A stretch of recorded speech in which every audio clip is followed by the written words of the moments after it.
Woo! Woo, woo, woo, woo.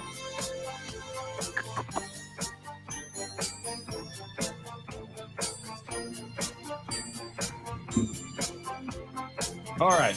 Where's my coffee? On a Taco Tuesday, as we begin the play-in tournament. So excited. There's the Super Bowl, the World Series, and the NBA play-in tournament, the Kentucky Derby, the Masters. Woo! Woo! Thank God for caffeine. Welcome in, 2 people early, whoever you may be.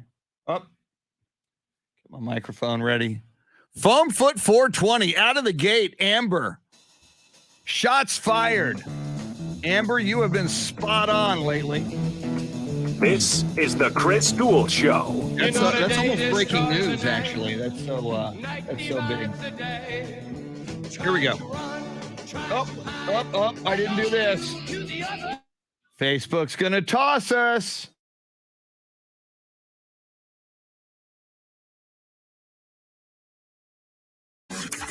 Now, Chris Duel. Oh, my goodness. It is not only Taco Tuesday. It is not only April 12th. It is not only 5 days. Is it 5 days or 6 days till Easter? I think 5 days till Easter. 4 days until USFL football. But my goodness, we got something going on tonight. You know, there's the Super Bowl, there's the World Series, Masters, the Kentucky Derby, the Olympics, and of course, the NBA play-in tournament. Tonight, the NBA play-in tournament begins on TNT. Your 6 o'clock game, Cleveland at Brooklyn. Oh, my goodness. What a matchup. And then your late game on TNT tonight, the LA Clippers at the Minnesota Timberwolves, which actually, as a Spurs fan, Spurs play tomorrow night in the play-in tournament at New Orleans. As a Spurs fan, I got to figure out, do I want the Clippers or do I want the Timberwolves? Hell, I don't know. Thank you, Pop. That would be Jeremy Kolok, your Soundscape Stylist. Chris Duel Show with Shannon, Salty, Sweeney. And Shannon, I haven't given it a lot of consideration yet. So I pose the question to you, and then we'll pose the question to Jeremy. As a Spurs fan, do I want the Clippers? And see, I'm assuming we're going to beat the Pelicans. But do I want the Clippers or do I want the Minnesota Timberwolves? Shannon, Salty, Sweeney, first of all, good morning. And secondly, what say you? Good morning. My first thought, I mean, whenever you say Clippers, I think of Kawhi Leonard. And although you have forgiven him of your sports hate, I know a lot of Spurs fans have not. And even though he has not been a part of that team this season, I think Spurs fans would still find enjoyment in defeating his team and seeing his team be cut short. But as far as playing, I guess I got to go. I got to go the Timberwolves. I feel like overall, they got Karl Anthony Towns. I mean, when you think of the Clippers right now, and I guess Paul George is playing. Okay, so who's the bigger threat? Paul George as just a force. When I think of the Timberwolves, I think Karl Anthony Towns. When I think of the Clippers, it's Kawhi and Paul George, but Kawhi is out, so it's Paul. I don't know. Normally, I mean, in most NBA seasons, I'd say, yeah, give me the Timberwolves because they don't have a lot of playoff experience or anything. But I may want Clippers more than I want T-Wolves. I mean, the other thing too, like geographically, and just I think for people here, right? Those late night games are rough. Minnesota, Central Time District versus that LA time. I'd give that to the Spurs as well, because I have to imagine that's hard on a player's body too, especially when you are flip-flopping for a series like that. Yeah, that's a good point. Hard on a player's body, and I hear it's hard on radio broadcasters as well. Yeah, to stay up that late at night. Mm-hmm. Although that would be a Friday night game. If the Spurs win tomorrow night, and wind up either going to LA or to Minnesota. But I think either way, do they both play on Friday? I think they do. Or no, or maybe the East plays on Thursday. So we'll figure all that out. But anyway, welcome in Chris Duel Show with Shannon, Salty, Sweeney. We got a lot going on. Astros were idle last night. They will be in action tonight against the Arizona Diamondbacks. We'll talk baseball. Right now, the San Diego Padres have the best record in baseball at 4-1, which would mean there are no undefeated teams in Major League Baseball. That is crazy that somebody didn't. I'm going to pull up the standings. That is crazy that somebody didn't start out 5-0 and on to 7-0 or 8-0. If so far, yep, I'm looking at the standings, Shannon. Nobody's undefeated, and we just started opening day on Thursday, and for some opening day people, it was Friday, like the Texas Rangers. But there are no undefeated teams. Padres 4-1. Nobody has a better record than the Padres. However, the Astros at 3-1, just because they haven't played one more game, and they'll play that game tonight against the Arizona Diamondbacks, who are 1-3. So before the night is over, Shannon, Salty, Sweeney, as I wear my beloved Houston Astros baseball cap this morning, the Astros could have the best record in baseball by the time we go to bed tonight. Woo! Doesn't that feel good? It does. I mean, we just started and we're already at the top. How great is that? Woo! Let's keep it going. I didn't ask Jeremy. Let's introduce Jeremy. We're just getting going in the morning, as you can see on the live video feed. We're guzzling coffee and hoping the caffeine will kick in by 6:30. Jeremy, you are a big Spurs fan like I am, and if you're new to the show, Shannon's a Mavericks fan. We have a confirmed left calf strain for Luka Doncic. I want to talk with Shannon about Luka and the Dallas Mavericks prospects in the playoffs. But Jeremy, at the moment, and remember, I have forgiven Kawhi, but Karl Anthony Towns and the Timberwolves scare me slightly more than Paul George and the Kawhi-less Clippers, assuming the Spurs win tomorrow night at New Orleans, and I feel pretty good about that game.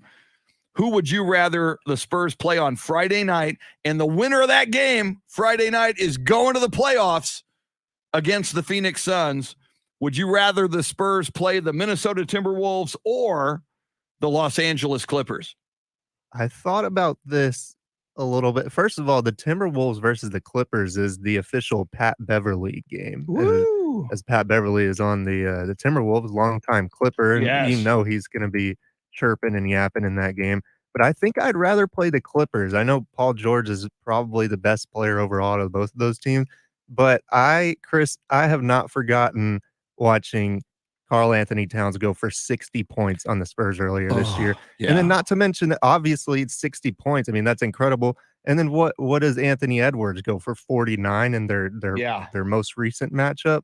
So, I know Paul George is all that, but they don't have Pat Beverly anymore. So if you're trying to avoid him, then the Timberwolves would not be the way to go. You would want to play the Clippers, and I just don't want to see Karl Anthony Towns again after what I saw in that 60-point performance.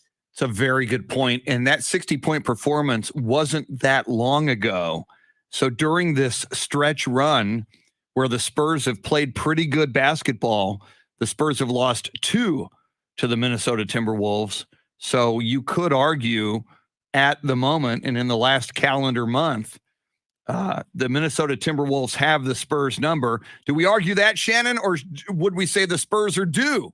You just beat the Spurs twice, so Timberwolves playing at home against the Spurs would feel all full of themselves. They get a little cocky. We got these guys. And then Pop and DeJounte and the Spurs just come in and punk them, smack them in the mouth and take that win. I mean, in that case, that would make Minnesota the Saints and the Spurs the Tampa Bay Buccaneers. Ooh, win during the regular season all nice. You want, but when it comes to the postseason, win or go home, we're going to win. Yes. Speaking of the Tampa Bay Buccaneers, and I know we're bouncing around, but it's what we do. It's stream of consciousness, sports talk radio. We didn't talk about it yesterday, but it broke over the weekend, and there's more credible reporting that Tom Brady was poised to go to Miami, force his way into Miami, the first move was he was going to be a part owner of the Dolphins and invest in the Dolphins. Sean Payton, according to the reporting, Mike Florio of Pro Football Talk and others saying they've got legit sources on this. So Brady was going to go to the Dolphins and become a part owner, an investor. Then he was going to say to the Buccaneers, hey, man, I'm retired. I'm now a part owner of the Dolphins.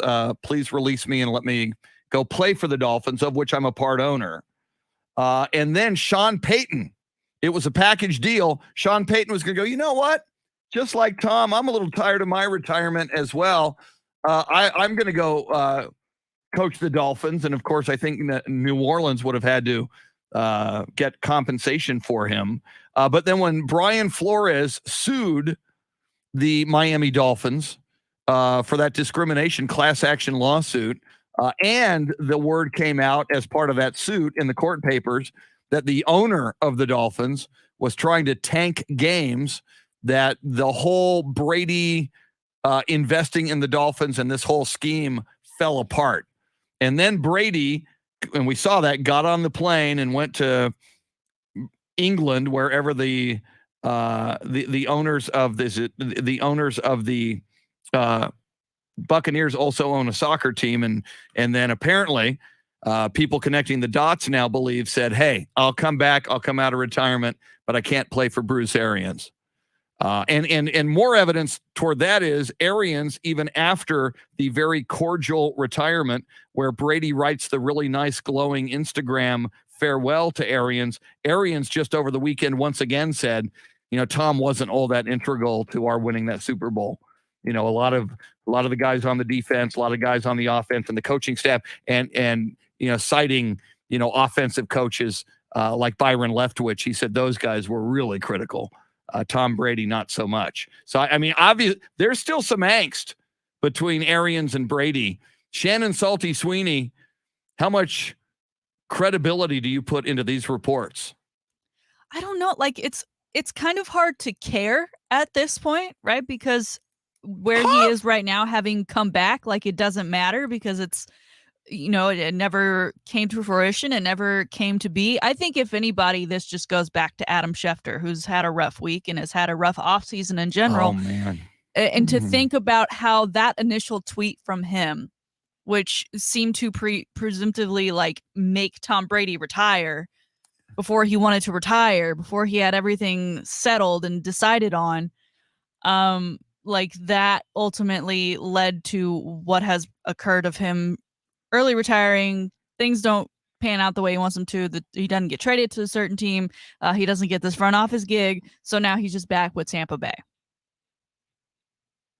But I think if it is true, and if people believe it, and, if there's insiders whispering at, around Tampa and elsewhere, it makes you wonder, is Tom Brady all in for the Tampa Bay Buccaneers? And if there is this angst between Brady and Bruce Arians, and if Brady did get Bruce Arians not fired, but no longer head coach, you're gonna voluntarily move up, which happens a lot to a lot of executives. Congratulations. In corporations across America. It's like, it's like, you know what? We're going to move on from you. We're going to give you the option to retire yourself or to move into another position yourself. It's up to you. I mean, we can do it that way or we can do it the ugly way. What do you say?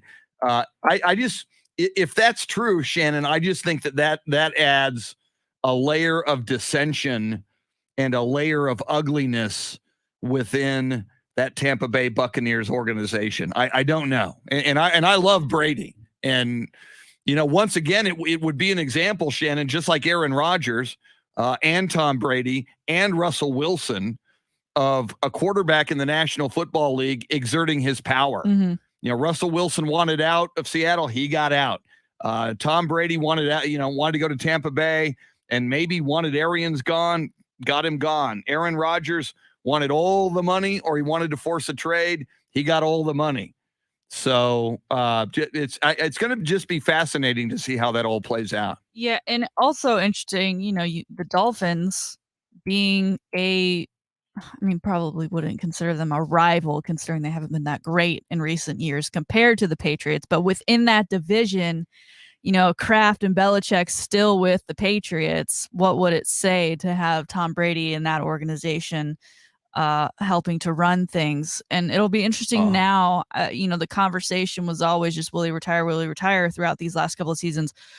Well, now we kind of know what that looks like, right? Of what might happen. So speculation or him potentially getting a gig almost like a Phillip Rivers, before he officially steps away, he's got something in waiting for him. So maybe that way he can truly, I guess, decide to retire when he wants to retire because he knows what's next.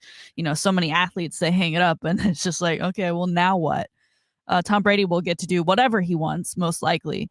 But it'll be interesting to see if something is announced on his time and if it gets announced before the season actually comes to an official end. And finally, Shannon, as you mentioned, Dolphins in the Patriots division, the AFC East. Whether or not Tom Brady ever gets there as a quarterback, you got to wonder. People have egos, and Tom Brady famously was never credited, certainly by Belichick, although he had a good relationship with Robert Kraft, the owner of the Patriots. You got to wonder if Tom Brady wouldn't love to stick it to the Patriots in their division, help build the Dolphins. I mean, maybe he hoped he could be the quarterback and play the Patriots twice a year and stick it to them. And more than ever, we talked about it the year he went to the Patriots and won the Super Bowl. You and I said, Tom Brady won the divorce. The divorce between Belichick and Brady won. You just wonder if Brady would love to stick it to Belichick year after year after year until Belichick retires. I mean, all speculation at this point, but interesting scenarios. What is not speculation? What Cam Newton said on a podcast. Oh my God. We will talk about that. Cam Newton has some interesting opinions on women and the role of women and how women should behave. I want to talk to our resident woman, Shannon Salty Sweeney, about that. A little bit later, we'll play you Cam Newton's comments. But Shannon, before we go to break, it is Taco Tuesday, and we've got an interesting question for our listeners and viewers, and we want to hear from them on the iHeartRadio app Talkback feature. What's the big question of the day on this Taco Tuesday? It is a Taco Tuesday, and this question always seems to get people really amped and really hyped up, really passionate, which we love. So we want to hear from you. We want to hear your voice. We want to hear the passion come through via the Talkback feature. So make sure you hit us up that way with the great taco debate. Give us your name. Give us which city, Austin or San Antonio, has the better tacos, and then give us your favorite taco spot. And we will play those throughout the morning. So use that Talkback feature. There are actually some new updates, so it's even easier to understand just exactly where your Talkback is going. You'll be able to see that it is going to the Chris Duel Show when you hit that play feature to record. You do have 30 seconds, so make sure you say it all within that amount of time. But the great taco debate, San Antonio or Austin. Yeah, so you say your name. I'm Greg Popovich. San Antonio has much better tacos, and I get my tacos at Beto's on Broadway. That's all you got to say. And we'll add it all up. We'll play it on the air. The great taco debate on a Taco Tuesday. And coming up, we'll let you know what our poll question is. It's got a little something to do with Cam Newton, baby. Wow. If you haven't heard it yet, where do you hear that? She is Shannon Salty Sweeney, the hardest working man in radio. He is sleepless in San Antonio. Jeremy Kolok is your Soundscape Stylist. We are with you till 9. Thanks for hanging out with us on the Chris Duel Show.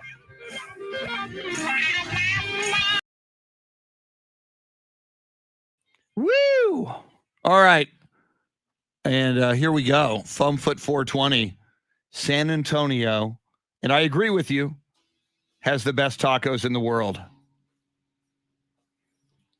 I see Amber, Foamfoot 420, Tracy Bogert, chairman of the Bexar County MAGA Republicans, coronavirus deniers, and Vladimir Putin sympathizers. Welcome in. Anthony Del Toro, Beth Settle. Good morning, Beth Settle. Luisa Alanis, Hector Gomez, And Eric Winchester.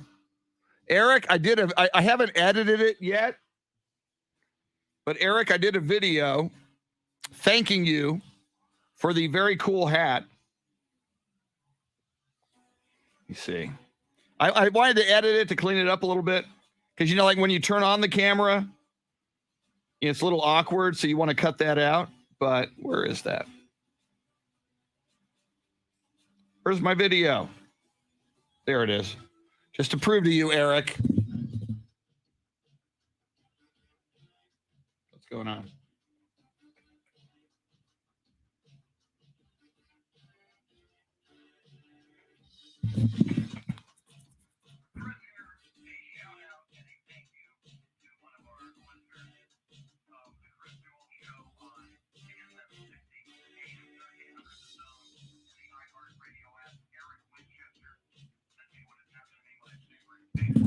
So I'm gonna Eric, I'm gonna post this later today, but I might even edit with some actual Field of Dreams footage. For those of you who didn't see this hat yesterday, look at this. Look at the bottom of the bill of the hat, which takes it to a whole new level. Look at that. The players coming out of the cornfields. That is the coolest thing in the world. If you build it, he will come.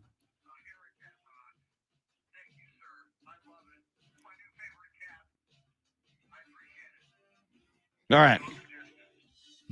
I will try to post that later today. I meant to post it yesterday. The day got away from me. Imagine that. Thank you, Tracy. I do. I gotta be honest. I find the debate between San Antonio and Austin tacos a little bit ridiculous.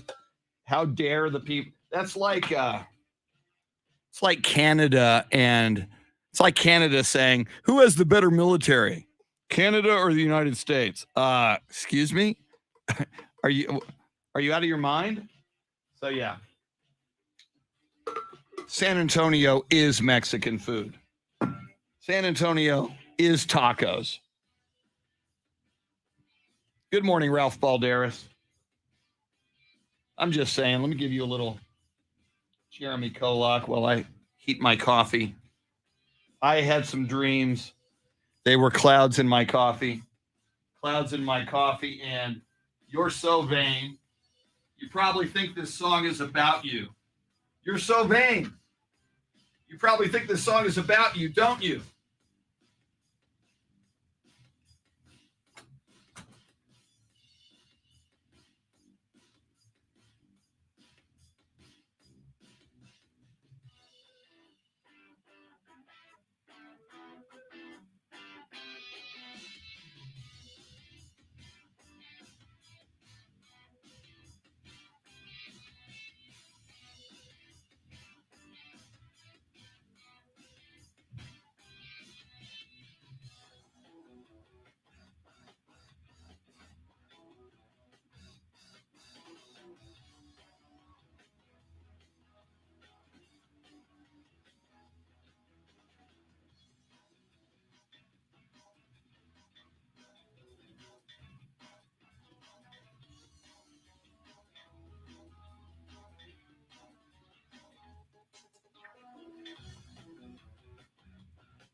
to fail. Be ready for all situations with Armed Forces Supply, the largest military surplus supplier in San Antonio. Local and family run. They buy and sell tactical gear, uniforms, gas masks, helmets, MREs, and much more. Open weekdays 10 to 6, Saturdays 10 to 5. Law enforcement and military get 10% off with proper ID. Armed Forces Supply, located at 9218 Converse Business Lane or 2415 Harry Wurzbach Road. Online at afsurplus.com.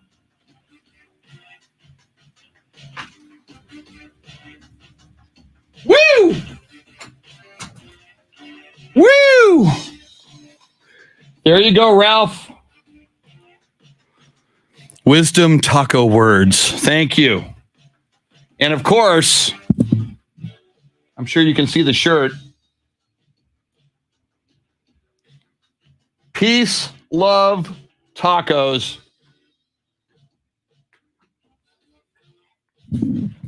Peace, love, tacos, people. Come on. As Shannon is mentioning, use the talkback feature. Here's all you got to do. It's so simple. By now, you should have downloaded the iHeartRadio app. Looks a little bit something like that. Woo! And of course, wow, listen to that. If you have nagging pain I know that guy. knees, hips, shoulder, or back, and you're done with steroids and pain meds, call QC Kinetics. And if they're telling you surgery So, okay. is your next option, don't do it. Call QC Kinetics for a free consultation. Ticket 760. Now, usually it's at the bottom. Right now it's there. Okay, let me try that. There it is. See that red microphone button?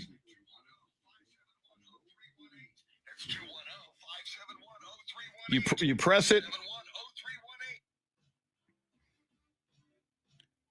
This is Elvis Presley, the king of rock and roll from San Antonio.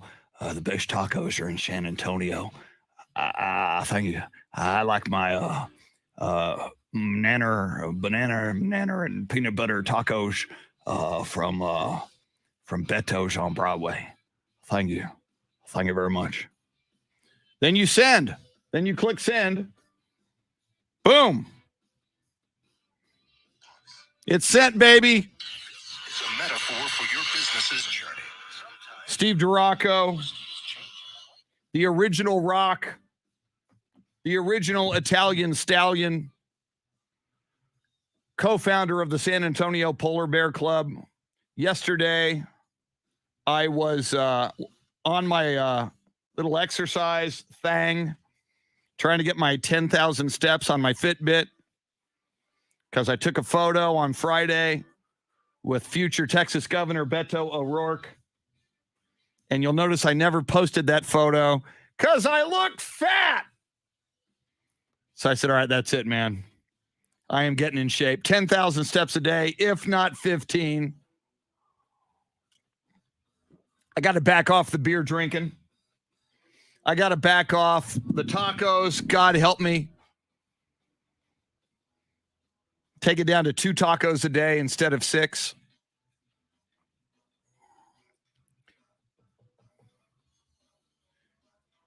I got to get in shape, man. So anyway, I went on a walk yesterday. I went past Rock's old house, Steve Duraco, 438 Breeze, where he lived in the 80s. When men were men and dinosaurs roamed the earth and the sheep lived in fear. I'm just saying. Jesse Bratton, welcome in and go Spurs go. Jesse, we were talking earlier, as Spurs fans, if we can beat the Pelicans, and we can, do we want the Timberwolves or do we want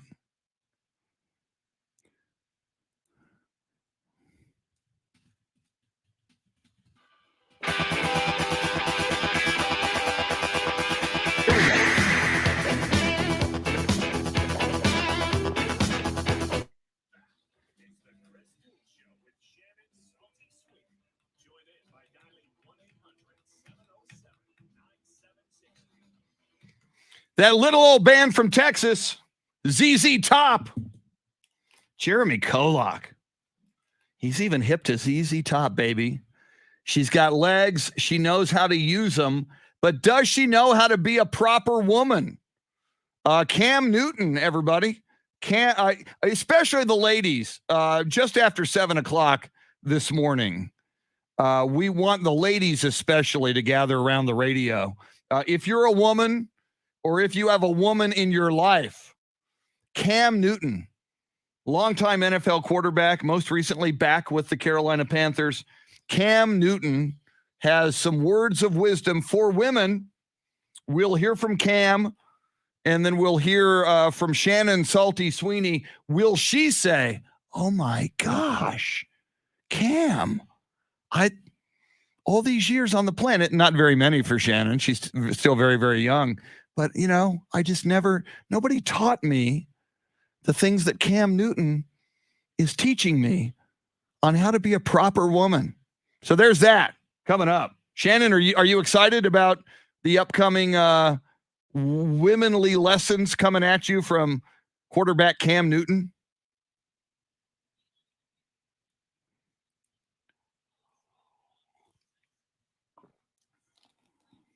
Yes.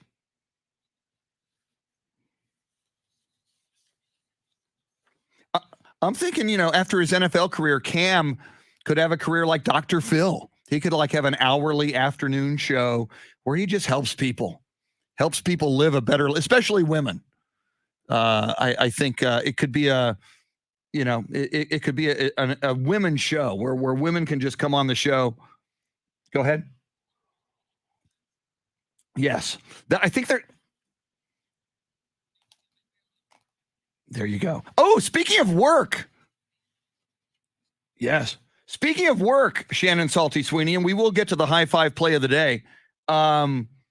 Work is the root word in the word workout. Yesterday, we heard on the show that you, Shannon Salty Sweeney, without any prompting from Cam Newton, you were headed to the gym to work out right after the show. You had your key card to get into the gym. What happened? How did that work out for you? I did not smell great afterwards. I'm a little sore this morning, which is kind of disappointing in that, man, you really need to be doing that more often. And also, I guess the point. So I feel good about myself. I think we'll stick to 1 day a week until we get, maybe a little less sore from each post workout. Yeah. But yeah, it was nice. It's nice to have that. Baby steps. Yeah. We didn't have that before. Will eventually become 2. It's a new perk, so I'm going to take advantage of it. Very nice. Well, I am proud of you. And again, I went out and exercised. I didn't do a gym, but ever since I saw my Jabba the Hutt photo that I took and didn't realize I was Jabba the Hutt till I saw that photo. I showed it to my wife yesterday. I go, look at this pig. You married this? So yeah, I'm working on it.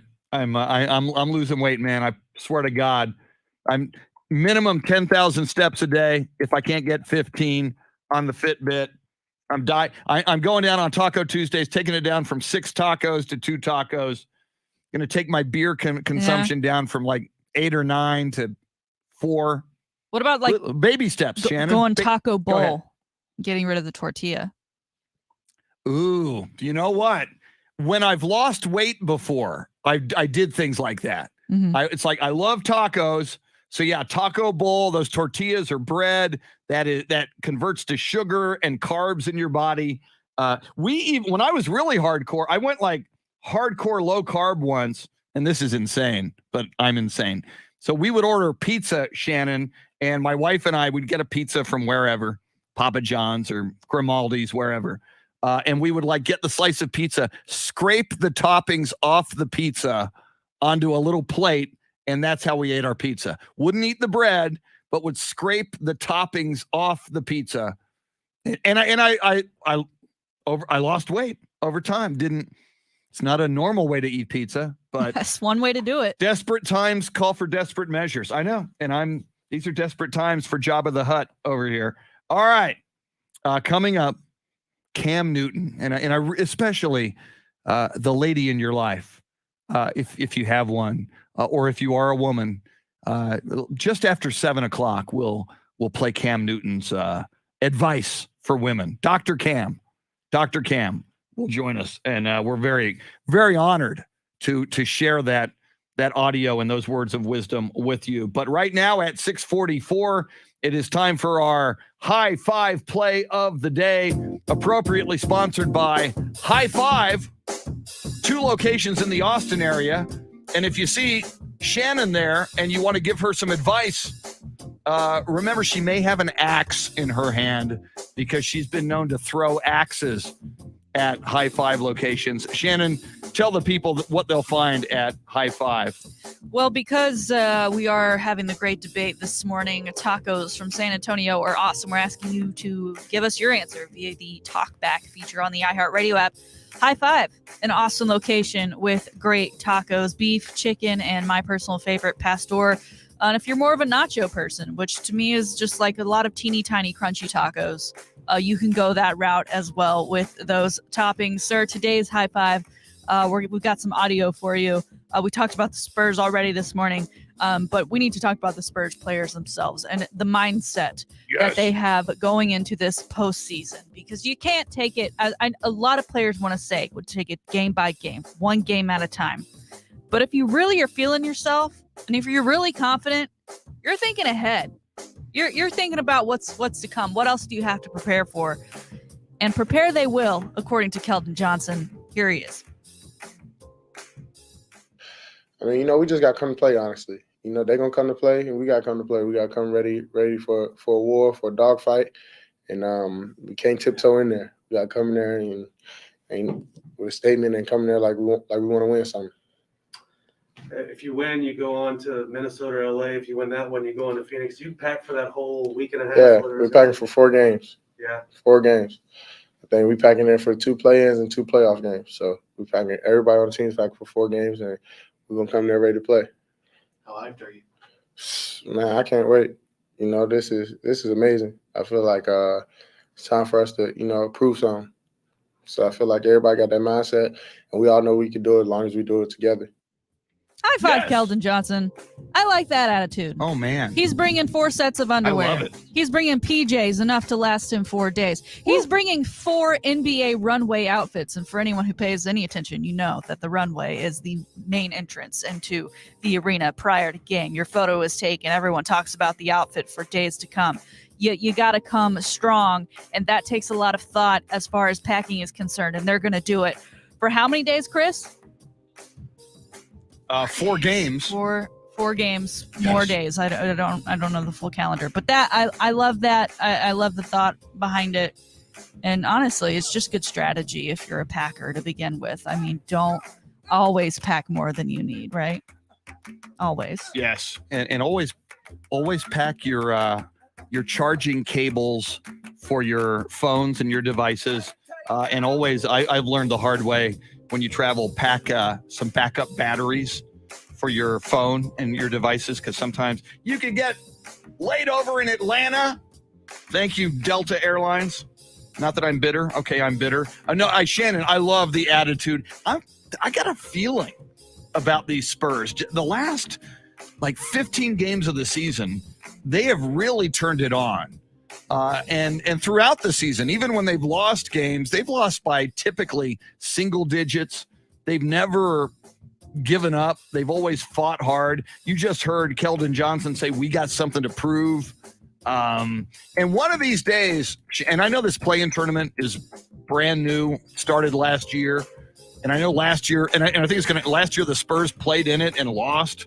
One of these days, there's going to be a number 10 seed that is going to get hot and win the play-in tournament and then make noise in the playoffs.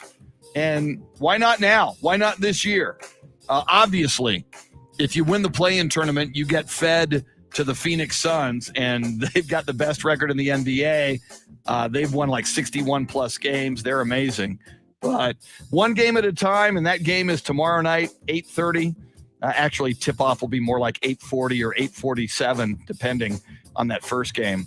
But I like it a lot, Shannon. Let me check in with Jeremy Kolok. Jeremy, are you feeling Keldon Johnson packing for 4 games. Is it just talk, or do you think the Spurs really have that mindset? No, I think that really goes into your mindset. Like, that's way more than symbolic. That's just kind of it kind of helps you set that mindset for yourself when you're actually going through the motion, going through the actions of packing for 4 games instead of just 1. And I remember, I think it was Pat Riley back in the day when he was either coaching with the Heat or when he was the GM. I think it was when he was coaching, when they were playing the Mavericks in 2006. When they went back to Dallas, he famously said, "I'm only bringing 1 suit." So this is kind of the other side of that, where Keldon's saying, "I'm bringing 4 suits," or, game day clothes nowadays, like Shannon said, all their runway dress up and whatnot. So I really like this. I think it's awesome. And I think it actually does help you psychologically prepare and kind of know that, we're not just hoping, we're kind of expecting to be playing in more than 1 game here. It is a business trip. And Shannon, this Spurs team, I think we've kind of seen them grow before our very eyes this season. We talked about it famously. The over-under was 28 at the beginning of the year, wins for the Spurs. They got, I think, 34. And especially the first 2/3 of the season, they would lose games, but they'd be really close. And we'd go, oh, man, they took on a really good Phoenix team, and they lost by 4 at the end, and they led in the fourth quarter. The last 15 games, they started winning consistently. I think they've turned a corner. I think, and you brought it up, Shannon, the great debate. Do you tank if you're really not going to be an upper echelon team, or do you try to fight your way into the playoffs and or the play-in situation? I was corrected earlier this morning. I was on 1200 WOAI with Tim Merriman, and I said, the Spurs are in the playoffs. Technically, they're not. The play-in tournament isn't the playoffs, technically, but it is the postseason, and it is a lot bigger than the regular season, and it is a win-or-go-home situation for the Spurs. But Shannon, I just think for this young Spurs team, this is a great experience for them to be in the win-or-go-home situation. And if they can win it and advance and do what they say they're going to do, pack for 4 games, go on a business trip, if they can win this game tomorrow night at New Orleans and move on and take on the winner of the Clippers or the Timberwolves, I think this team will take another step in its growth. And, with these 3 first-round draft picks coming for the Spurs in this offseason, I think this is going to be a very, very good Spurs team next year. I think the over-under is going to be a heck of a lot higher than 28 next year for these Spurs. Yeah. And then, the ideal thing would be to get into kind of that regular playoffs, right? So we don't even have to have the conversation we're having now of, is it going to be 1 or is it going to be 4? We'll just know we've got a series ahead of us come postseason time. So let me ask you, Shannon, tonight the play-in tournament begins. Neither of these games really, dazzle any of us. The early game, 6:00 tonight on TNT. Cleveland Cavaliers at the Brooklyn Nets. Kyrie now can play at the Barclays Center. Late game, 8:30 tonight. Clippers at the Timberwolves. Spurs would get the loser of that one if the Spurs advance. Are you excited? Are you going to watch, or are you going to just wait until the Spurs play tomorrow night? Yeah, I don't know that I'm excited enough to watch. Of the two, I think Cavs Nets is definitely more intriguing, right? From all the moves that the Nets have made. Part of their deal was they sent, like guys like Allen over to the Cavaliers, who has since become, I don't know if he wasn't officially an all-star or he was a replacement all-star. So, I mean, they've got guys over there that, probably wouldn't have mind staying with the Nets when they had the big 3, right, with Harden and KD and Kyrie, to say we probably good chance we'll be a part of a championship run team.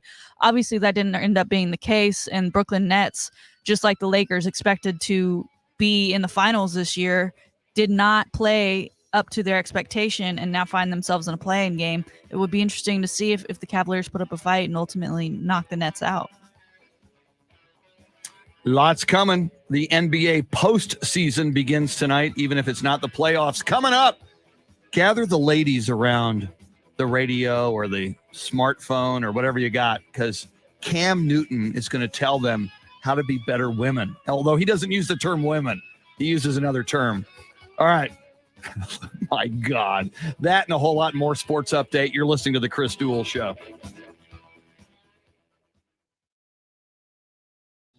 All right. I need to find...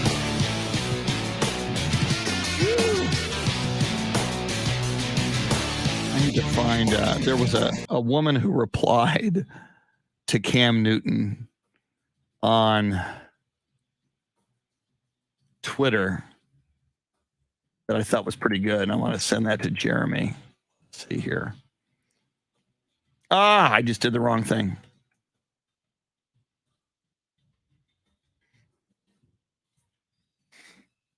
Okay, let's try that again.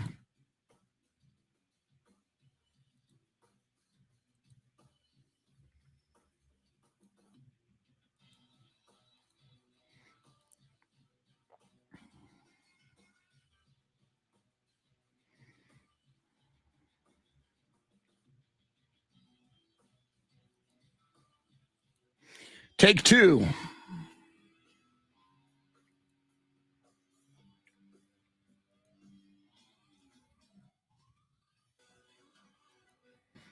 Jeremy, I'm going to send you, because I think I only sent it to Shannon. There was a reaction from a woman to Cam Newton. I might have sent it to you, but I'll send it to you again. Oh, I did? Oh, okay. So we might, after we played Cam and react to it, I may have you play that. Thank you for that.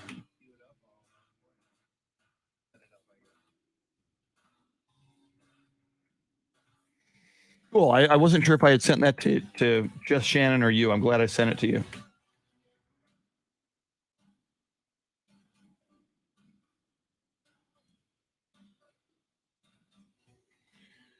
All right. Let's see. I may need some ice.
All right.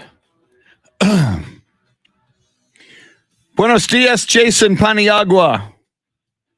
¿Qué pasó? James Rippey.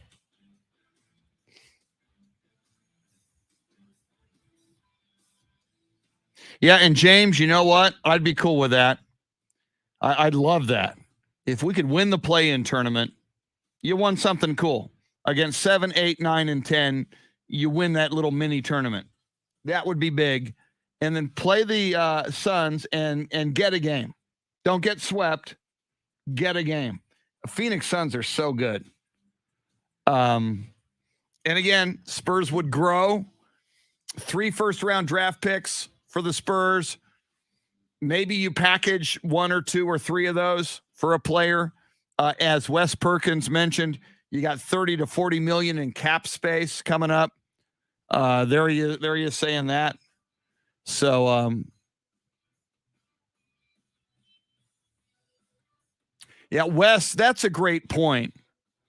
And when I drove home, what night was that? Sunday night when that rain event hit. I went through a huge patch of water on 281 near Bitters, and as it turned out, it was horrible. A homeless man who was living underneath that bridge was swept away and killed and drowned in that flash flooding. It happens. Cars get swept away. In his case, people get swept away. It happens every year in San Antonio. We lose a few people to that flooding. So certainly in San Antonio, but also anybody in Central or South Texas, Austin, anywhere. It's a great point, Wes, and I appreciate your, using this platform to caution people. And to stretch a little bit with my Peace Love Tacos t-shirt on a Taco Tuesday.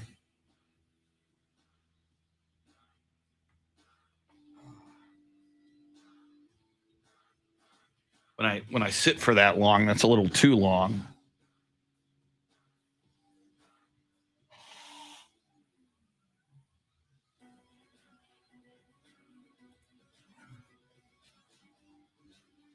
Mike Taylor for your viewing pleasure.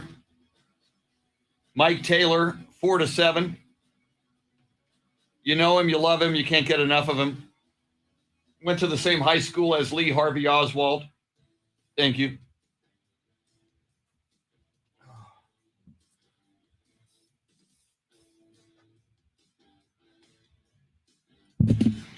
Burger Boy. Got a lot of these stickers in here because Dylan Emery, who we got to get back on the show, the blue collar sports dad, was and is a pimp for Burger Boy.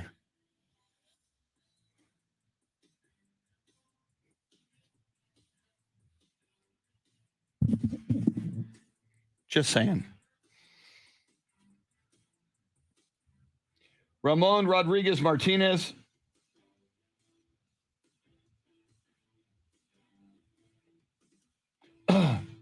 Yeah, it is interesting.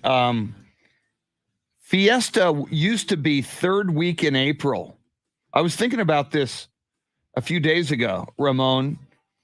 Part of Fiesta was always Spurs playoff games, the first round. So, yeah, and I, post-COVID, for whatever the reason, they moved Fiesta to 1st week in April instead of 3rd week in April. I don't know why they did that. But they did. How dare they? First of all, Fiesta should be the 3rd week in April. Secondly, don't ever call Niosa Neosa. Just don't do it. Don't succumb. Don't assimilate to the Borg.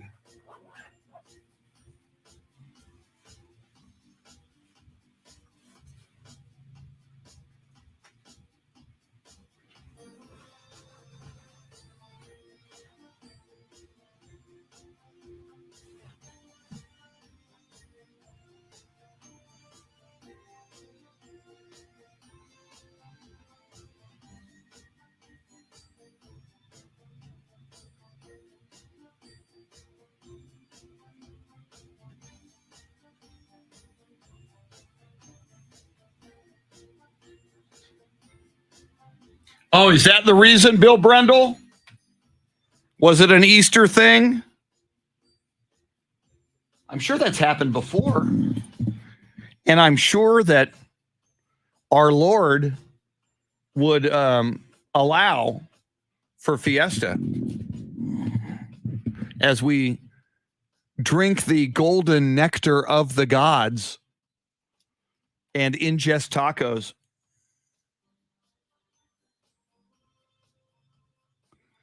See, Bill Brendel citing Easter, Wes Perkins citing star testing.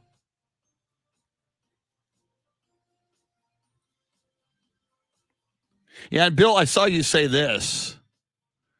You lost 30 pounds the hard way. Damn. I hope you're doing better, man. Hang in there, sir. So, John Williams lost over 65 pounds since November. John, how did you do that? Low carb, intermittent fasting? Come on. Bill Brendel did it the hard way. He's been in the hospital.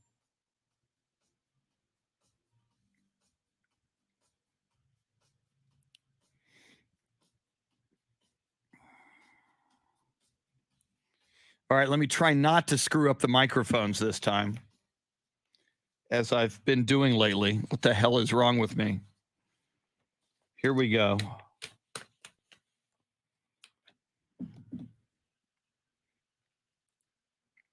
Rainbow diet. I do not know the rainbow diet. I will look into it. Is that some LGBTQ kind of a diet? The rainbow with the flag? Show. You know the date is. I'm just curious.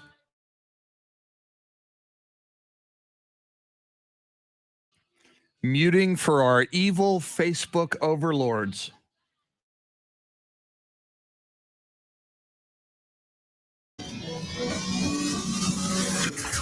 Now, Chris Duel. It is a Taco Tuesday as this radio program comes to you from both Austin and San Antonio. ASA, baby. It's like Reese's peanut butter cups. It's chocolate and peanut butter. It's Austin and San Antonio. And that is part of our great debate on this Taco Tuesday. We want to hear from you. Shannon, Salty, Sweeney, tell the people. Oh, and by the way, coming up, Cam Newton, I don't want to bury the lead here. Gather all the women in your life around the radio in just a few moments. Some life wisdom for women. Although Cam doesn't use the term women. He uses another term for women. So that's coming up. And as a public service. Thank you. So that's in just a few moments, and we'll get Shannon's reaction, and you can react as well. But Shannon, we got a cool feature on the free iHeartRadio app called Talkback. Tell the people about that and tell them what today's great debate on Taco Tuesday is. It's a debate that occurs often without us bringing it to the table. So we thought, you know what, we'll bring it to the table today on a Taco Tuesday to get people to get to know our new Talkback feature on the iHeartRadio app, asking who's got the better tacos, Austin or San Antonio. You know, it very much comes down to preference. Okay. So use that Talkback feature. Just make sure you leave your name so we can give you credit. Tell us which city and then which establishment is your go-to spot for tacos. Chris, if you were watching the live feed earlier, he did a little example. It's super easy to use. And they've even provided some updates just as of yesterday. So you get a 3, 2, 1 countdown timer. So you'll know when to start and when to stop, and also make sure that you are in fact sending it to us and not some other radio station around the country. So check that out, the Talkback feature on the iHeartRadio app. Yes. And Shannon, I got to be honest, and I lived much of my life. I've lived the vast majority of my life in San Antonio. The question itself, who has better tacos, San Antonio or Austin, is kind of like Canada asking, hey man, we're Canada, who has the better military, us or the United States? It's the people to the south. It's God bless you, Canada. But, Operation Leaf Blower wouldn't even be close if it ever came to it. I love Austin's got the music. Austin's got the Longhorns. Austin's got Shannon, Salty Sweeney. Austin's got 6th Street, the river. Austin's got all kinds of great virtues. Shannon, San Antonio has got the tacos. I'm just saying. Listen, y'all have some great, like, I don't want to call them basic because that's not what I mean, but like traditional taco, right? Like just a great tortilla and great filling, whether it be just a great piece of meat that's seasoned well, maybe a little onion, maybe a little cilantro, or breakfast wise, a great set of potato, eggs, and cheese. That's my go-to. I think Austin these days is known for that next level taco, right? That taco that is probably going to cost you a pretty penny, but man, the presentation, the quality, and the mix of flavors, it's revolutionizing the taco game. I mean, we've had this discussion before. I remain neutral as a member of the show, but also as someone who just enjoys a good taco, and I know they can be found in both cities. If anything, this is just for Chris and I to get taco recommendations for when we're in each town. Maybe there's a spot we haven't heard of that we need to add to our list. So use that talkback feature and let us know. See, Shannon, I don't think you should remain neutral. I think you should plant your flag. It's like Russia versus Ukraine. I think I'm going to remain. No, I'm for Ukraine. You suck, Russia. Putin, you're going down. I pick my side. I'm picking. I love Austin. Love it, love it, love it, love it. So many great virtues, but just we are tacos. And so later on in the show, Shannon, even though you're neutral, I want to know where your go-to taco is. Let's say the nuclear holocaust is coming in 2 hours, and you can only have one last taco. Where do you go for that taco? I will ask you. I will ask Jeremy, and I will tell you if I only had one last taco on this earth, where I would go for that taco. You got to pick one. Okay. I'm just saying. Okay. All right. I know. No pressure. I'm just saying. Well, thank you, Juice. Wonder where Juice would get his tacos. There's some good tacos in LA, but not as good as San Antonio or Austin. I will say San Antonio and Austin have better tacos than Los Angeles, having been there for many, many years. All right. A little bit later, Shannon's Salty Shakedown, just after 7:30. This day in sports history, sports birthdays. Talk to us. We want to know who you are, who has better tacos, and where do you get your best taco? As Shannon mentioned, the free iHeartRadio app, little microphone button. It's the talkback feature. Oh, we'll play it on the air as well. Cam Newton. Shannon, I heard this yesterday. I was a little bit stunned. I was very stunned by Cam Newton's advice for women. We thought about this while technically Cam doesn't really use the term women a lot in this soundbite. He was on a podcast. He refers to women. He uses the B word, which technically, and we even spoke to our bosses. Technically, we can use the B word on the radio. Technically, the FCC wouldn't come down on us. But I got to be honest, Shannon, when I refer to women in real life, I don't really use that term. So we thought about it, and we just decided when Cam uses this term again and again and again, and we just thought, you know what, we're just going to bleep it, just because, it's a little crass. But maybe Cam's right and I'm wrong. I don't know. Excuse my language. Thank you.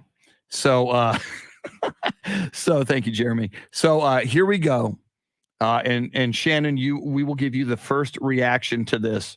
On a podcast yesterday, Cam Newton talked about women and how perhaps women could behave better in the world of Cam Newton, and therefore perhaps in the world of the rest of us. Here it is, submitted for your approval, NFL quarterback Cam Newton. I had a perfect example of what a man was in my life by my father. Mm-hmm. My parents have been together for 36, 37 years now, and it's a beautiful thing. I grew up in a 3-parent household, my mom, my father, and my grandmother. And I knew what a woman was, not a bad. Okay, what's the difference? A woman. Okay. A bad is a person who's just, you know, girl, I'm a bad, you know, I'm doing this, I'm doing that. I look the part, but I don't act the part.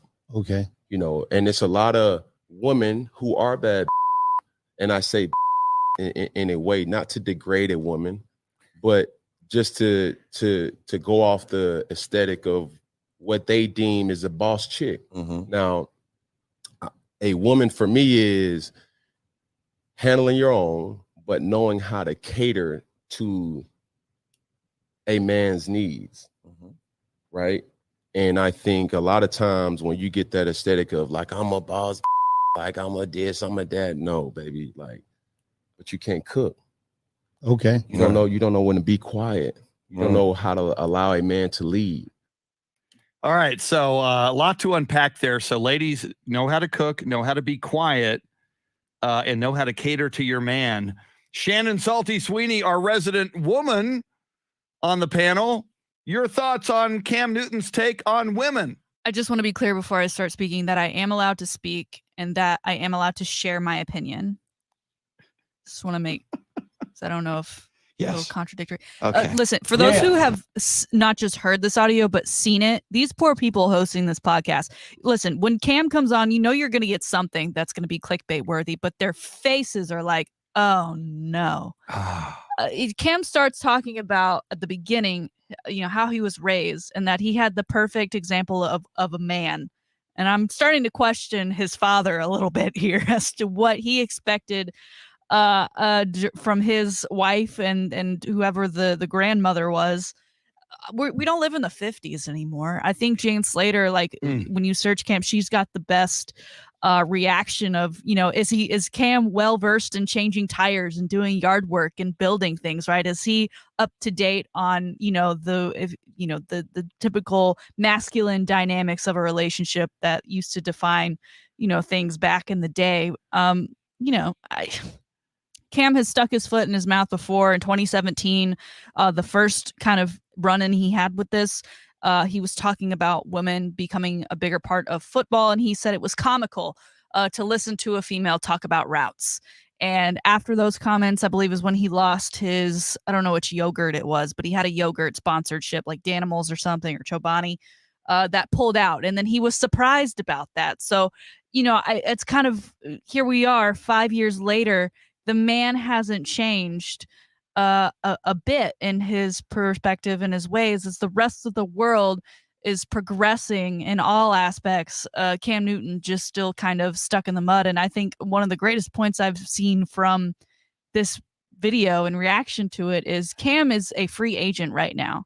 And as we know, the NFL has just made it a part of the Rooney Rule to hire women as part of a team and an organization, and women are already being brought along into the front offices and more, and they're obviously a huge part of the fan bases. You have probably just shut a few of the doors that might have been open to you in regards to getting back on a team and being the face of a franchise as a starting quarterback. I don't know how these words come out of his mouth and he's like, oh wait, I didn't actually mean, I mean, he just kept sticking his foot in his mouth. I'm so done with Cam Newton. And I think a lot of people are. You mentioned the 50s, and I think that's spot on, Shannon. This sounds like some guy from the 1950s who, you know, beyond the B word that you heard bleeped excessively. Yeah, you see these 50s movies, and women were referred to as dames. These dames don't know what to do. My God, what kind of women does Cam Newton have in his life? It was just so demeaning. And I've told you, I did the 23andMe DNA test. I am 0.5% Neanderthal. These were kind of like Neanderthal opinions of women. Let me go into the cave with my club and grab my woman by her hair and just drag her around to wherever I want to take her. I am stunned. Part of Cam Newton's deal, you know, I mean, he dresses very extravagantly. I tend to like Cam Newton. I like flamboyance, which is a lot of who he is. I like the fact that Cam Newton is his own man most of the times, will speak his mind most of the times. I'll never forget when Tony Romo, before he became a broadcaster, and I love Tony as a broadcaster, but there was a moment when Tony Romo, after a loss to the Philadelphia Eagles, I think it was 44-6 on the final game of the season, where Romo in the post-game press conference says, well, if this is the worst thing that ever happened in my life, I've led a pretty good life, to which our heads exploded. And even Troy Aikman said, as quarterback of the Dallas Cowboys, you never say something like that. And then after that moment, for the rest of his career, it's like people got to, Romo became vanilla. Romo, like Jason Garrett, started saying, well, we'll have to look at the tape, and we'll be better next. We're sorry about that loss, but he started saying vanilla things, which drove me crazy. Speak your mind, but when what is on your mind is 1950s era misogyny, then you are revealing something about yourself that is just reprehensible, in my opinion. And I hope we've evolved as men and women and as people in our culture. Jeremy, we've got one other reaction to this. And I just saw Cam Newton trending on Twitter yesterday after I saw it, and there was all kinds of reaction from men and women. There is a woman named Liv out of Denver, Colorado. Apparently, she works in sports betting. She delivers sports betting content. She's got 43.3 thousand followers. So some people do listen to her. In addition to Shannon's female reaction to this, Liv gives us another woman's point of view after listening to Cam Newton. Let's listen to this one. My one and only response to Cam Newton's interview, and if you didn't see it, here's the gist. You can only be a bad or a true woman if you fulfill a man's needs, okay? Let them speak, so, or you let them lead, okay? Fair enough. No, not fair enough. It's 2022, babe. Wake up. Also, you've got me messed up if you think I am doing things for a grown-ass man that he is fully capable of doing himself. I married a man, not a baby. Thank you very much. I will be a great wife someday. Believe that. But I am not at your every beck and call. You know why? Because I'm living my own life too, babe. Period. Yeah, Cam, that wasn't it. Wasn't it? Yikes. Boom. Good reaction. Jeremy Kolok, are you with Cam Newton? I mean, maybe Shannon and Liv, who we just heard from, and I are, a little too progressive on the role of women in American society. Are you with Cam on this? How do you feel? No. I think it's time for Cam Newton to probably go away for a little while, if not permanently, from the public eye. I think that's where we're at today here on this morning, this Tuesday morning. So Shannon, what do you think is? I mean, Cam Newton has to have seen this blowback. Do you think Cam? And as you mentioned, women have more of an influence in the National Football League than they used to, and it's growing all the time. Yeah. How do you think Cam Newton reacts to the blowback? Well, I'm waiting for some reaction via his socials because he's very active on Instagram. Has not been since the blowback, so still waiting for something there. We are asking for your feedback about the taco debate, in Texas, San Antonio or Austin via talkback. We'll also take your comments, of course, on Cam Newton and your thoughts. He's also the center of our poll question today. How would you characterize Cam Newton's comments? That's over on Ticket 760 and AM 1300 Zone on Twitter. Most of the votes are split between misogynistic and stupid, which I think are both fair and good options to place your vote into. No one's voting insightful because duh, but there is some person, it would seem, based on the low percentage, that voted for spot on. So unfortunately, and I don't think we needed that vote to make us aware that there are people who do believe in what Cam is saying and do believe that that is right and are behind him 100% and might be their new favorite guy who isn't playing in the NFL. Yeah. But you're wrong. Because there are men out there who still feel this way. I clearly. So I'm surprised yet women. Not surprised. There may be women out there who are like, you know what? Where is my You apron? know what? Where's my Tuesday apron? Yeah. It's time to get to work. And there were women who were brought up in households by men and moms like that who, grew up with this 1950s mentality, that a woman needs an apron, needs to stay in the kitchen, shut up, and make babies. So, my God, wow. Well, and then just to incessantly use the B word. You're either a woman or you're a B. You're one or the other. Didn't he say after he said it the first time, the B word, he was like, and I don't mean that in a way to degrade women, and then goes on to just degrade the heck out of every woman in existence. Wow. And I would be interested. I mean, I imagine there are women in Cam Newton's life. I mean, I don't know his marital status, but I'm guessing he's still kind of playing the field. But again, if you are a woman in Cam Newton's life, very good. Cha-ching. But if you are a woman in Cam Newton's life, I'm sure there are perks. He's a multimillionaire. There are some women out there who are willing to go after a big time professional athlete who makes millions of dollars and maybe keep their mouth shut to get those perks. But my God, what self-respecting woman would put up with that and would, I mean, that's your guy, no matter how rich he is or how acclaimed and famous he is. And most of us in the sports world know the name Cam Newton. Is it worth it to put up with that guy? And I guess for some women that answer is yes. And maybe, Shannon, for some women, that's the guy you're looking for.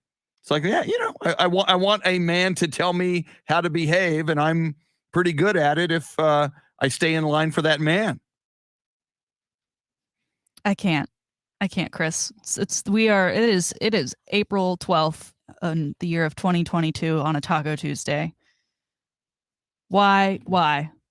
Go away, Cam Newton. Go away. Just scrub your social media. Just don't go any on. Do you know who shouldn't be talking?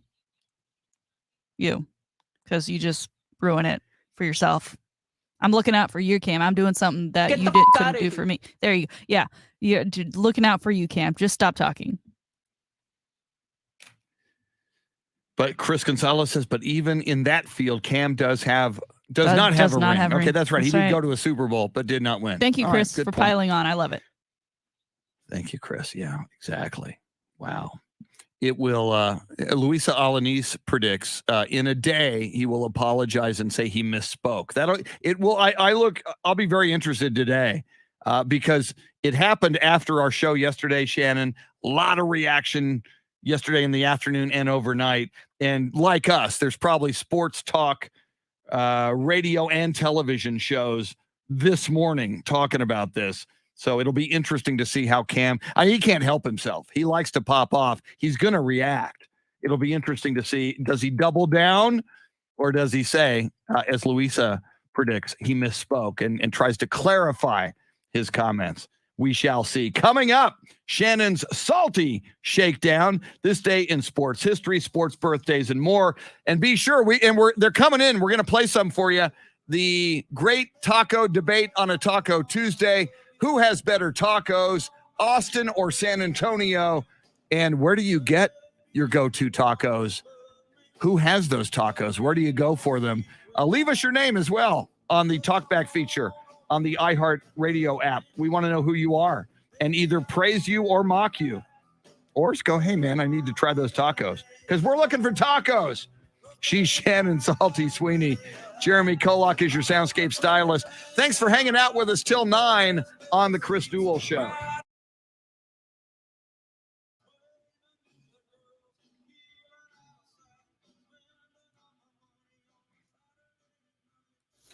Hi, Chris. This is Hector. Both Jane and Thank you, I John love the Williams, for the tacos rainbow from diet. Blanco I will look at Cafe. that. Our favorite Blanco I am always is one looking. in Medical Center on Fredericksburg Road. Anyway, love y'all I am show. always looking for You and Shannon and new Jeremy are the stuff, best. man. Thanks. You're wasted. Try to lose some weight. God knows I need to right now. It is time after Taco Tuesday, starting tomorrow. I mean, you can't start a diet on Taco Tuesday. I mean, come on.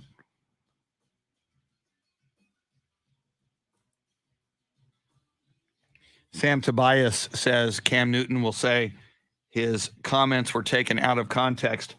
All right, I am out of ice for my iced tea. So let me get some ice. Hey, good morning, Chris and Shannon. Tom Connect. Here's Christopher Silva saying, I think Cam was comparing about those women today who want you to pay them by PayPal or Cash App so they can buy an outfit. If you ask them out on a date, or who dirty dance off Commerce Street during Fiesta, or act like Megan the Stallion. I don't know Megan the Stallion. Or will get drunk or lit while their kids are at home. All right, Christopher, there's a perspective. Sam Tobias doing jury duty on Zoom. That's interesting.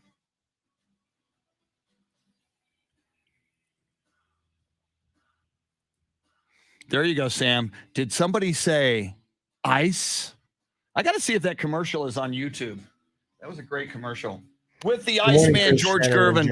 I am out for some ice myself. The debate of Austin and San Antonio is no longer a debate to the point that I would say the filling, Chris, but man, you get me a good tortilla. I mean, it all matters. South, east, and west. But you get me a good tortilla. Best tacos are. And sometimes I'm in the mood for South corn. and west side. Sometimes I'm in the mood for flour. Sorry. Sometimes Shannon. I'm in the mood for Austin's crispy. not in the conversation. Sometimes I'm in the mood for soft. And actually, all tacos are good tacos. I never saw a taco I didn't like, to be honest. But since I'm stepping away, let's see. I do have Mike Taylor to sit in for me, which is always a perk because everybody loves Mike Taylor. There he is. Thank you, Mike Taylor. Thanks for sitting in. I'll be right back. I'm getting nice. Make noses angry and red. So keep Puffs by your side to soften all your blows. With they'll cushion your nose.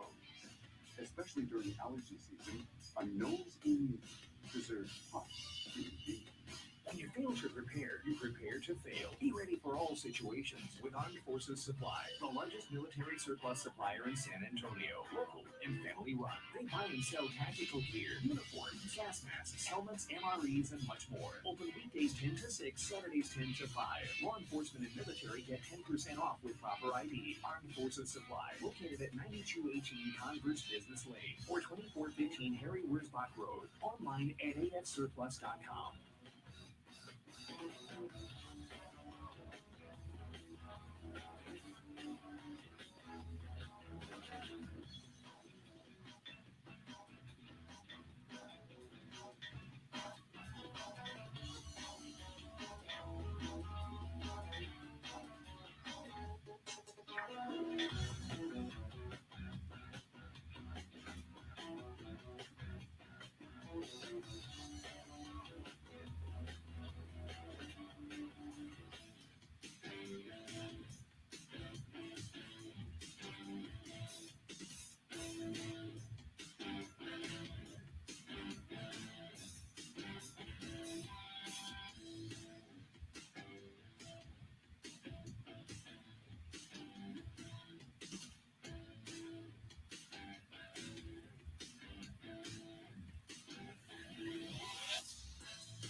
Thank you, Mike Taylor, for filling in.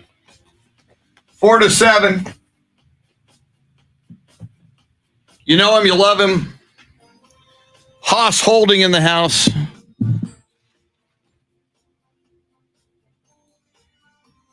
Haas Holding, we've got our Haas Holding t-shirt here. I got to wear it, and I got another Haas Holding t-shirt. I'm going to have to wear it. Oh, I got my ice, by the way. Ice, baby. Ice, baby. How can you have iced tea without ice? I'm just saying. Woo! Woo! Woo!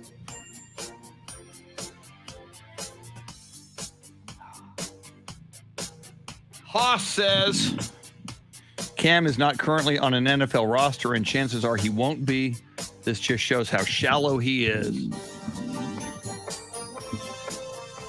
I will do as the NFL will do, and that's just move on. Yeah, that is interesting. And we should probably talk about that. Cam Newton and Baker Mayfield could be two guys without two quarterbacks without a team.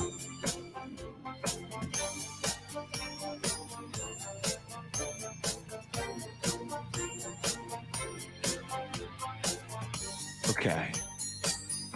Let's see.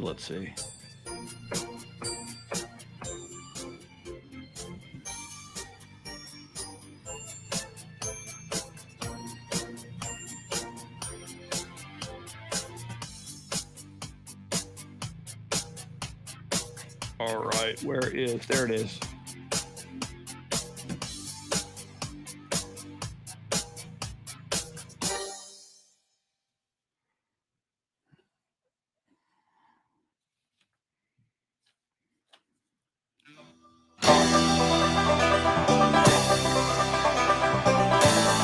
That would be an interesting backup, Haas. He's found.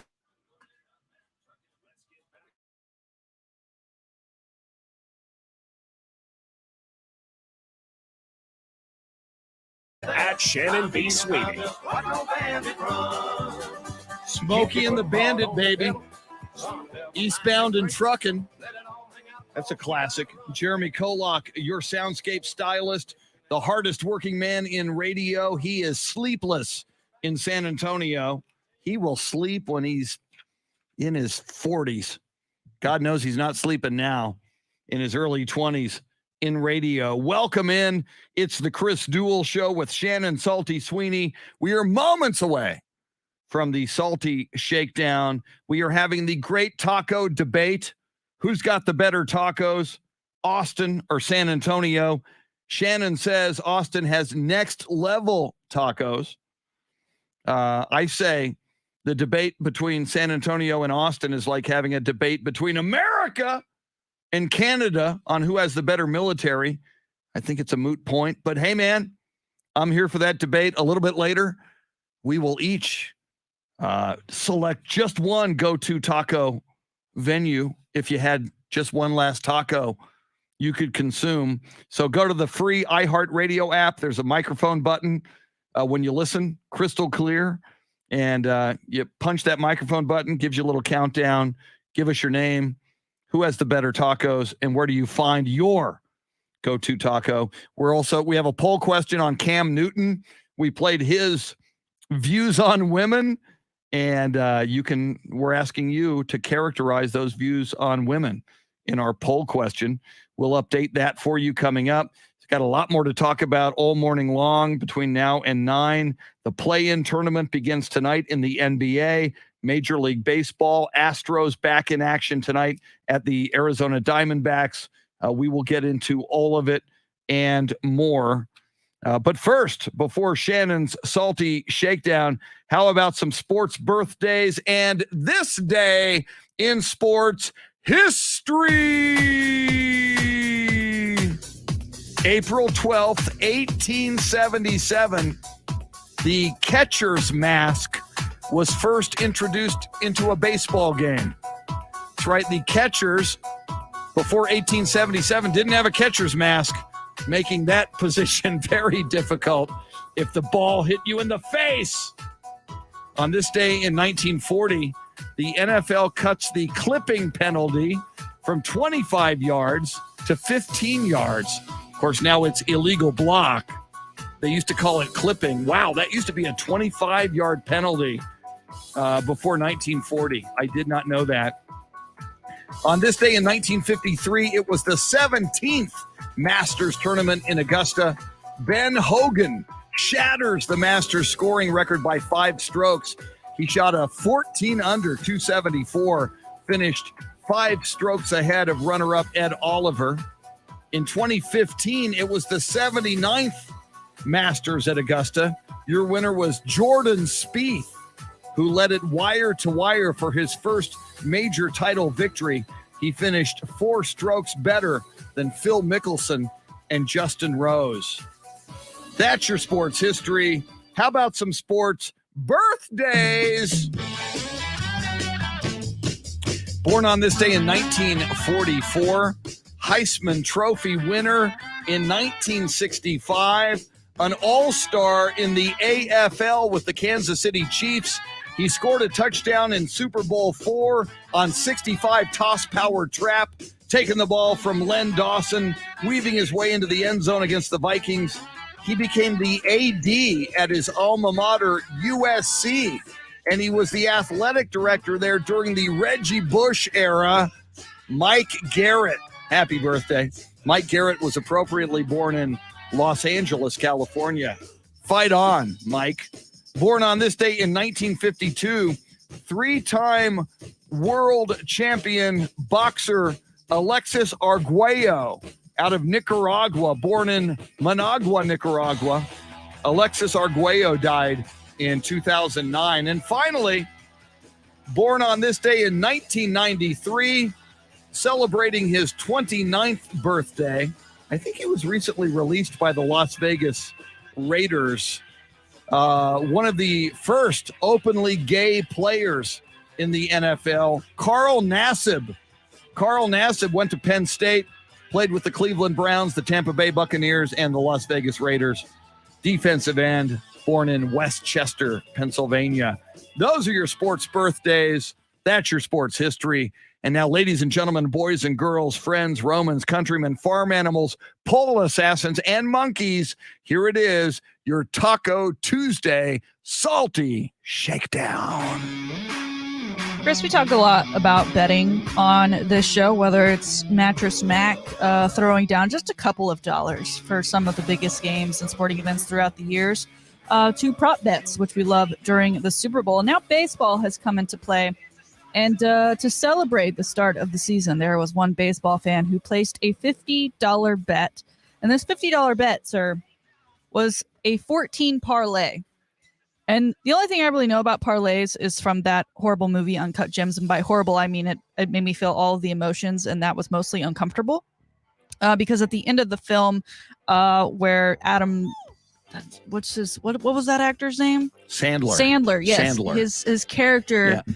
Is like locked in between these glass doors at a jewelry shop, and he needs, like with these mobsters who he has to pay off, like he needs this bet, this weird parlay that he has set up to go down. And so parlay, basically one thing needs to happen, another thing needs to happen. All of the things need to happen at once for you to win. It's not as simple as one team wins and one team loses. So this gentleman went with the over-unders, and what was crazy, he bet on 14. There were 15 games to choose from. The one game he did not take was the Braves and Cubs game. He just didn't even take that one, which was great because he probably would have gotten it wrong.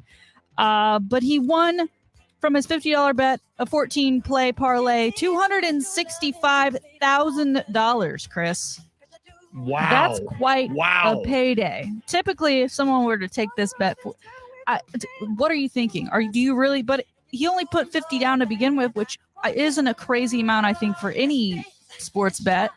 But you get 260. Listen, Mattress Mac needs to call this guy for any of his betting futures, because that is quite the feat. Chris, I don't know if we've ever discussed. Have you ever placed a bet on sports while in Vegas? And I have. Was it a parlay? I've done parlays. Again, the more games you parlay, the harder it is to. 14 is insane. But the more teams that are on your parlay, the games are on your parlay, the more you can win. It's like when the Spurs and the Pelicans, with 2 games left, the Spurs had to win 2 and the Pelicans had to lose 2. I said that's like a 4-team parlay. The odds are against that happening. A 14-team parlay, that's crazy. But you're right. It's high risk, high gain. If you only bet $50, you're not out that much. And if you score big, and that dude did. This guy needs to take his luck, wait a couple weeks, and use it when the Kentucky Derby rolls around in early May, because he could pull off something else pretty spectacular. All right, Chris, as everyone knows, we are huge into hockey here on the Chris Duel Show. I mean, you can't get us to shut up about it. Love it. Season, Yes. I think, is coming to an end. Playoffs soon to begin. And one cool thing about hockey, right, is just how close people can sit, right? There is the glass there for fans' protections. But, I mean, players, especially when they're being slammed up into that glass, are ultra close. So for kids who are there and seeing their favorite players, it is quite the experience. And one fan in particular, he saw his favorite player in Montreal when they were taking on Toronto and the Maple Leafs. His favorite player, Nick Suzuki. He saw him, he waved him down, and then Nick tossed him a puck. Hey kid, here's a puck. But the kid apparently not great with his hands, because missed the puck, it hit him in the face, and he got a fat lip. So in apologizing, Nick came over, he signed the puck. He gave the kid they took pictures together, and then he gave him his hockey stick. The kid then enjoyed most of the game, but with 10 minutes left, which is most of the third period. For those hockey fans like us, we know that periods are 15 minutes apiece. The kid and his father were walking in the concourse, and he was carrying around the stick, and they were asked to leave or check the stick, because you cannot, for safety reasons, apparently have hockey sticks, which makes sense, right? You don't want people in the concourse tripping others or using it as some sort of weapon to hit them across the bat. But like, hello, where do you think he got that stick from? A player gave it to him. And I don't know what their check policy is, but that's kind of a beef I've got going on in the era of no bags, right? Or clear bag policy. A lot of places have started offering check stations, but if you've got like a baby bag or whatever, some medical stuff, they're then charging you to watch your bags for you. I mean, it's just it's kind of like parking. It's another way to get a cash grab. So the boy and his father ended up leaving with 10 minutes left. Now, I guess luckily, not so luckily, Montreal ended up losing, so it's not like they missed anything terribly exciting. But Montreal did apologize for like the fact that he did have to leave for safety reasons, at least if he wasn't going to check the stick. But he's getting a signed jersey from Nick Suzuki, I think my new favorite hockey player. But also kind of a bummer that they couldn't just hold on to the stick for 10 more minutes. He had already had it the whole game, Chris. Yeah, I see it both ways, and I feel bad for the kid, and that does suck. And Nick Suzuki, once again, like you, I dig everything he's doing, so I do like him now. But I mean, if the policy is no sticks, and I mean, if indeed, I'm assuming, I don't go to a lot of hockey games, but notoriously, hockey fans drink a lot of beer, and there's a lot of violence on the ice. So I would imagine drunk fans will, if they have a stick, might use it sometimes. So I almost, if that's your policy, no sticks. And if you did offer to check it, I think it would suck if they charged them to check it. But if they did offer to check it, I don't fault the team as much. But it overall, though, it sucks that we live in a world where A, you can't have sticks at a hockey game, and B, even like having to stop beer sales in the fourth quarter of a game, or in hockey, the third period, sucks because there's people who just can't handle their liquor.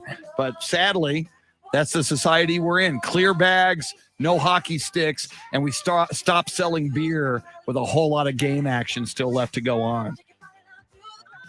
Hopefully with that jersey, the kid will receive some tickets to a future game so he can enjoy it in full. And hopefully his team will get a win for him that go around. All right, finally, this weekend is the start of the USFL season. And Chris and I are super excited. Yes. Houston Gamblers. Here we go. Let's get it going. Let's start the season off undefeated, shall we? Well, because they are football teams, they need mascots, and the mascots were officially revealed yesterday for the 8 teams. We've got that on the Chris Duel Show blog page for you, so you can check out all of the mascots. But these mascots right now, Chris, they are all nameless. So they are asking for fans to add some names. But by the way, before we get into the names that people are suggesting for the Gamblers, Philadelphia, they are the Stars. But somehow their mascot is like a giant red blob with horns. So I mean, it makes sense because it's Philadelphia. And I think by association, we just automatically hate Philadelphia and football together. So I'm happy for them that that's their current setup and that they have been dubbed by me the worst mascot of the 8. A lot of them are beautiful human-looking mascots. Unfortunately for the Gamblers, theirs looks very similar, in my opinion, to the Bandit for Tampa Bay. But I'm loving some of the ideas that fans have come through with for names for the Gambler. He, of course, he's like a cowboy, and he's got his playing cards sticking out of his hat, and he also has playing cards that he carries around. Well, some people are suggesting that he should go by Kenny or Rogers because, of course, Kenny Rogers, you got to know when to hold him, you got to know when to fold him. He is the gambling man himself, and he was, in fact, born in Houston, Texas. So that would have to be my front runner. Gambling man is also a name that is out there. BJ, short for Blackjack. Don't know if I dig that one. Someone suggested Woody, which I get because he does kind of have a Woody look to him. However, I think Disney would be after you immediately should that take place. So I kind of like Kenny out of these options. Chris, is there any on that list that you're like, absolutely, that's the one, or is there something else that comes to mind for you for the Gamblers?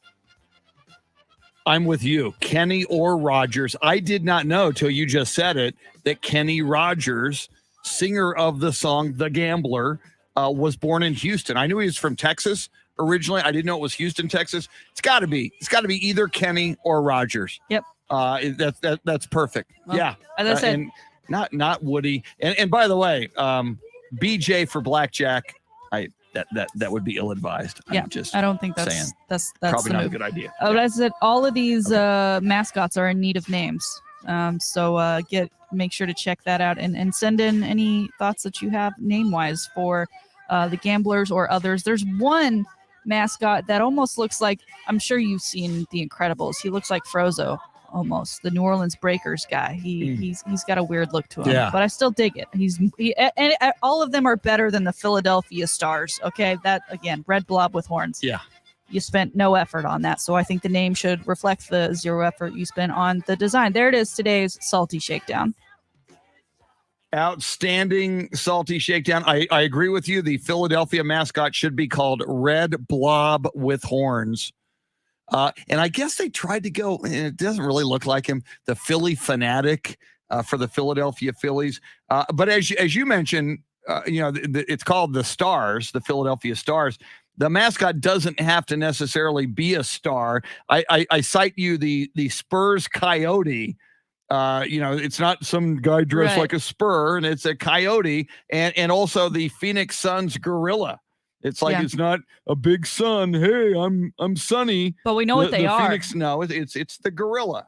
It's the gorilla. Exactly. You know what? That's a gorilla and that's a coyote. So the red blob with horns in Philly. But I'm with you as well. I don't like Philadelphia fans except for Bill Schoening and his son Carl. Other than that, I find Philadelphia fans obnoxious and overbearing and kind of disgusting. I am happy for you. In fact, you and I were rooting for the Houston Gamblers because they're the closest to Austin and San Antonio, both of which cities should have a USFL franchise. I'm just saying, but I do think my least favorite, I think I'm going to make it the Philadelphia Stars. I think that'll be my sports hated USFL team just because. Yeah. Although Bill will be on tomorrow. We'll see if Bill will defend the honor of the Philadelphia Stars. We'll see. If he doesn't, who will? Yeah, exactly. He's their only hope. And again, I do like Bill. There's some Philadelphia fans I like. So if you're a Philadelphia fan, sorry to insult you. And if you're an Austin taco connoisseur, I will insult you coming up. We will talk more. Shannon will declare. I will declare. Jeremy will declare. If you could only eat one more taco. The taco god said, hey, man, this is your last taco. Where would you get your last taco? We'll tell you. And you tell us on the iHeartRadio app via TalkBack. 8 o'clock hour coming up. Lots more, even Cam Newton talk, NFL draft. We're with you till 9 on the Chris Duel Show.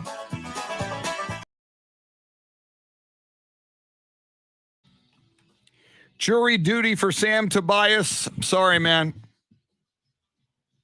It's interesting, though. You said you're going to do it via Zoom. My wife is an attorney, and a lot of what she does now in court is on Zoom, although today she's got a lot of courthouse. She's got to go to the courthouse today and Thursday. More and more now, the courts are going back into the courthouse, which kind of sucks, I think.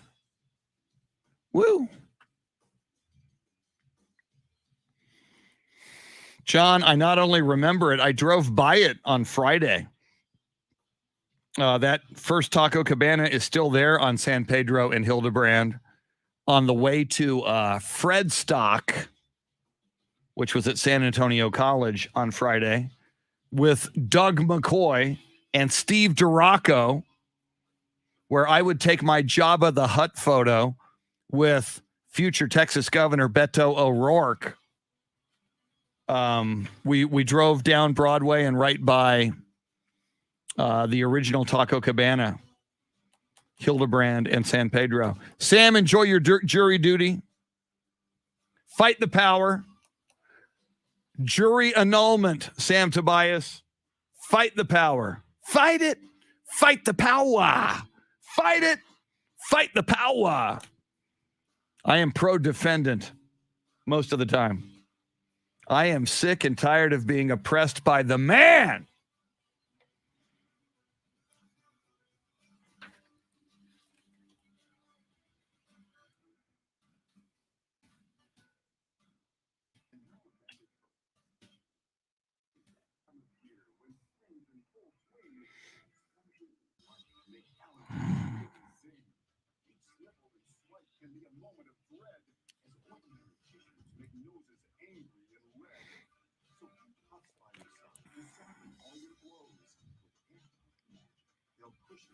Oh, so that's how it works.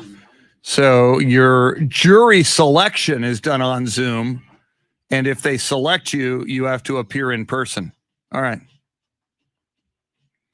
Well, and Sam, if you want to get out of jury duty, you can just say, hey, man, I believe in jury nullification.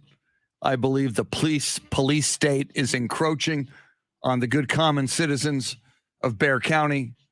And if I am impaneled on a jury, I would be highly likely to vote not guilty. You will not have to go downtown if you make that declaration. I'm just saying.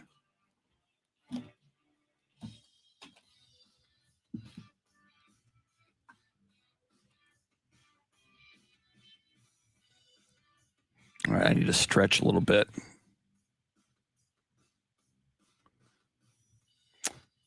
Something else I'm going to bring up, and Hector Gomez, I don't know if you're still in here. I saw you sent me a link on Facebook to something called Loyal Spurs Family. Something I haven't brought up yet, and I will bring it up.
All right, I'm good on ice.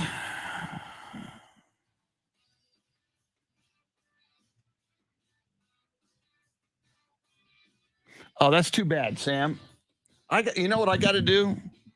What's his name? Mark Cross, the owner of Jordan Ford, is named Mark Cross. I got to get in touch with him and say, dude, I know he's got to have access to that video. He's got to put that on you. Plus, it will promote his dealership. One of the many reasons he should do that.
John Williams says defensive end Colin Hill is from Clements High School and a Texas Tech alum.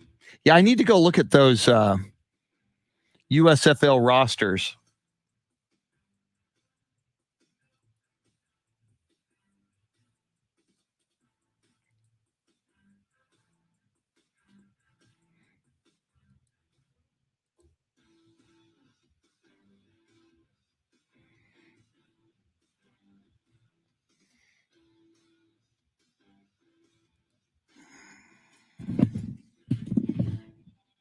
So you have the talkbacks?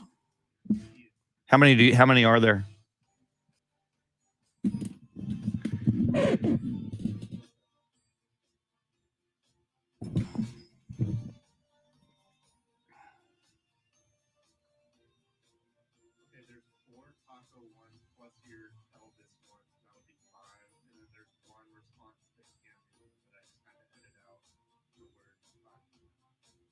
Okay. Cool. So we'll do tacos, then we may do Cam. Excellent.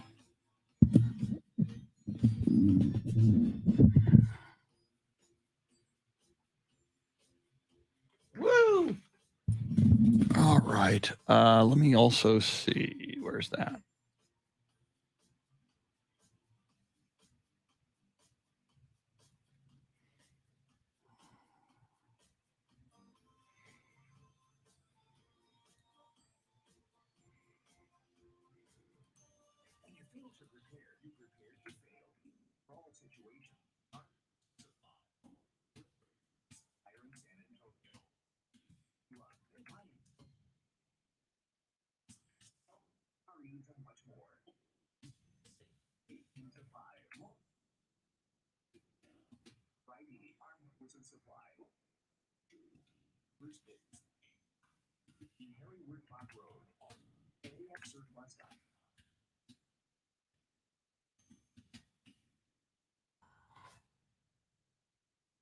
All right. Take a quick look. See if there's anything popping in the world of sports that I was unaware of. It's impossible because we're aware of everything, right? Right. Let's see. Phillies.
Here we come. Let me mute for our evil Facebook overlords. This is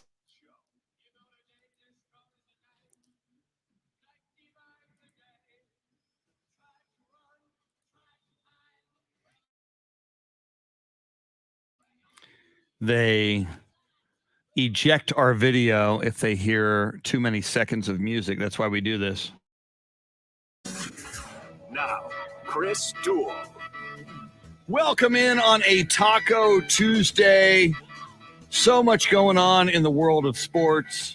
Cam Newton sounding off about women and how he believes women should behave. We played that. We reacted to that.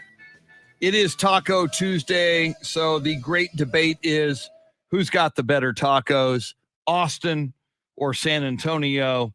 And if indeed you know where the best tacos are, tell us, where are they? The free iHeart Radio app, where, by the way, we always come in crystal clear. You know, sometimes you might be driving, listening to an AM radio, and you go, the reception might not be ideal.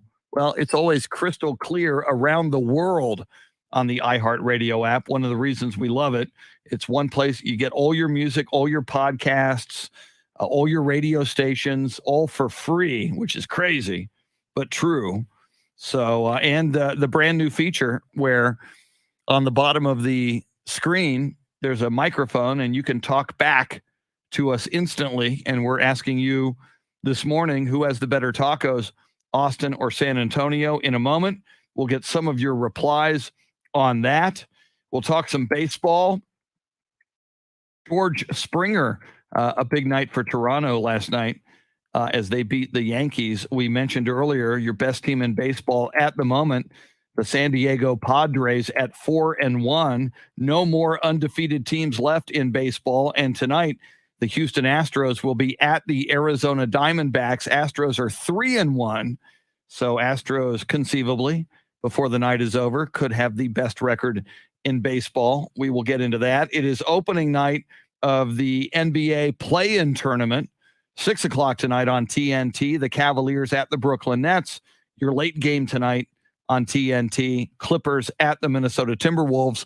Loser of that game will play the winner of the Spurs versus the Pelicans, which will be tomorrow night. Tip off just after 8:40. And tomorrow on this show, as he always is on a Wednesday, at this time, in fact, the voice of the San Antonio Spurs, Bill Schoening, will be joining us. And oh, by the way, as we mentioned, we talked USFL football and the mascots. We are just 4 days away now from the opening of the USFL football season. And we're just 16 days away, Shannon Salty Sweeney, from the NFL draft. As that gets closer, we need to start geeking out about the NFL draft. And hopefully our beloved Dallas Cowboys will get something going, because they sure did not dazzle us in free agency, at least not yet. I think that's why maybe, or part of the reason the draft has never overly excited me, because I've never felt victorious after the fact with what Dallas has done. Leighton Vander Esch was, Leighton Vander Esch? And he ended up being all right. Then he became so injury prone. I mean, last year, Micah Parsons, great. Zeke was okay. But it's never that, I never feel that splash that I think so many fans and teams, right? I'm never going to be one of those people in the crowd just like chanting and yelling, just like, read the name. But we'll see if they make any moves, because obviously they didn't really do anything else in free agency other than get rid of players. The year they got Dez Bryant out of Oklahoma State, Jeremy Kolok, the year they got Dez Bryant, I remember being in my car and listening to the draft on the radio. I forget where I was driving, but I remember hearing, going, "Oh my God, we got Dez Bryant. He's going to be great." And he was all right. He was not as great as he was projected to be, but it'll hopefully, gosh, you hope they will do something special. So Brian Ortiz, welcome in, the latest person to join us on the live video feed. All right, Shannon, we posed the question, and we'll dive into the NFL and the NBA and Major League Baseball coming up. But on a Taco Tuesday, we need to settle this great taco debate. So we opened up the talk back, and it's always open for you, by the way. And you don't only have to respond to what we're talking about on talk back. If you got anything on your mind, we'll ask you a specific question typically, but you got a comment, you want to get it to us instantly, that's the way to do it. The free iHeartRadio app, there's a microphone button. They make it so easy.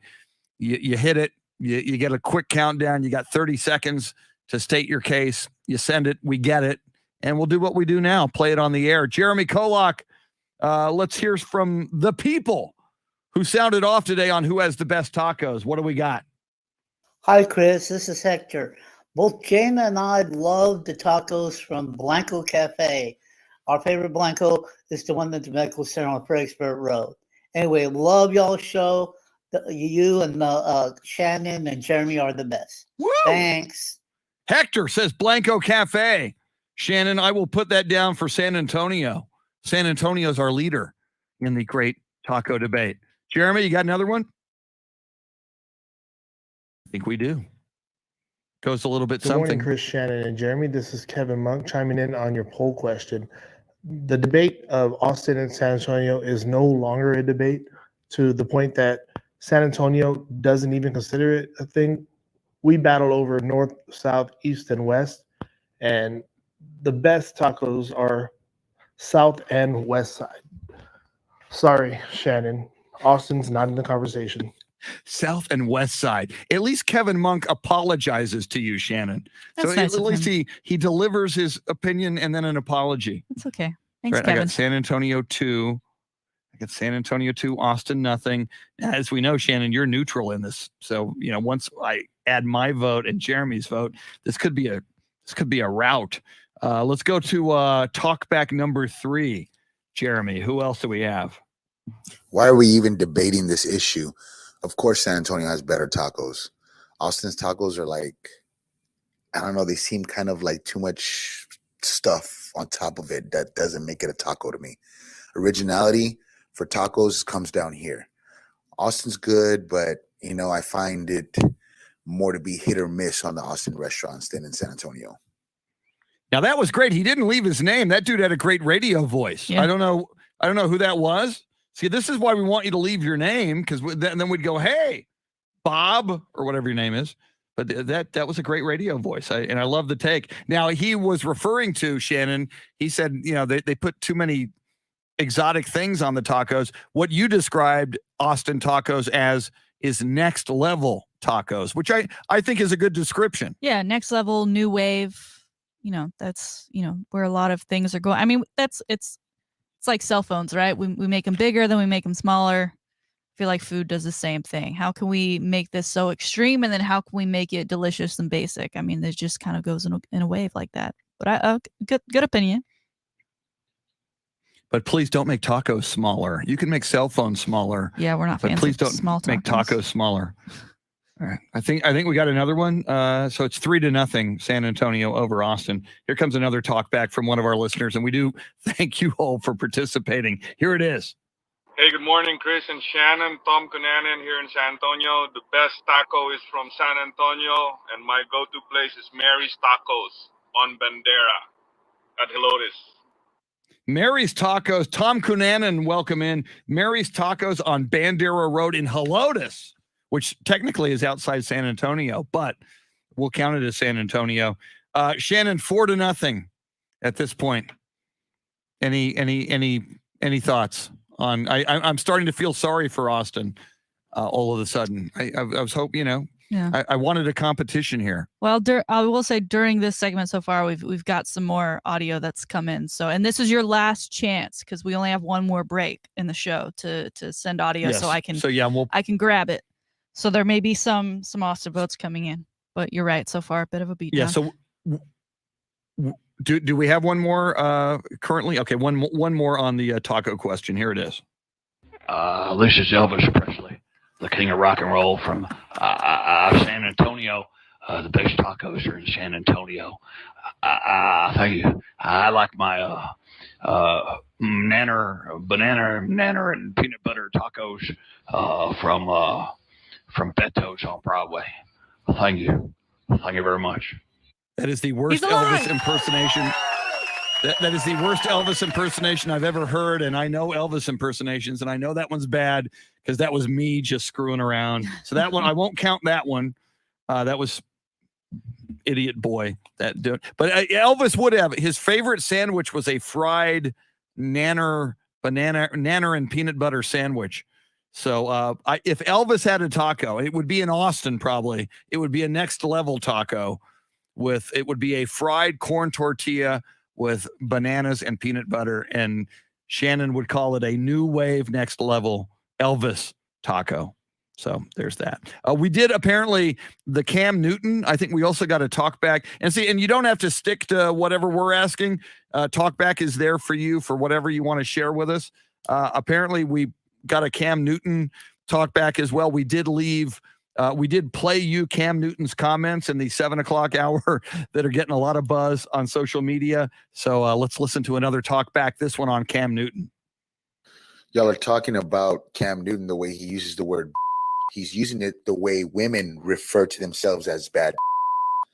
So when the narrative out there commonly known amongst women calling themselves bad is what he's referring to, just in case y'all needed a little clear up on that.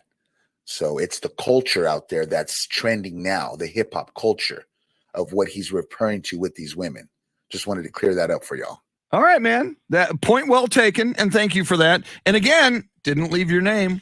If you leave your name, we would like to thank you with your name on the air, but you don't have to. But it's kind of cool if you leave your name. So do we give Cam Newton a little more of a pass for using that term because he's referring to the term that women refer to themselves as? No. The bad B word is nope. You don't give him a pass on that? Because take even those pieces revolved around bad B out of what he said, and there's still all the other stuff he said. It's still there. Yeah, he said essentially, and I'm paraphrasing, know your place, be quiet, know when to be silent, and know your man's needs and take care of what the man wants. That's pretty much paraphrasing what Cam Newton said. Jeremy Kolok, that was a very good point, though.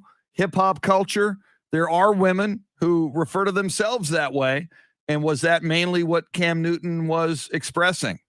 Yeah, I kind of get what he's saying, but just because a woman might call herself that doesn't mean that you have to call her that, or Cam Newton has to call women that. And then the first thing I thought of is exactly what Shannon said. Okay, you take out that word completely from the entire audio piece from Cam Newton. You take out the word, and that still leaves what he said about how a woman needs to cook and cater to his needs and be quiet and all the other disgusting stuff he said. So yeah, point taken on that audio that we got sent in by that no-name anonymous listener. I get what he's saying, just specifically about the word, but that doesn't change the rest of the stuff that Cam Newton said when the context he used the word in was horrible. So excellent point, Jeremy. You take out the B word, and you heard it a lot from Cam Newton in that audio from the podcast.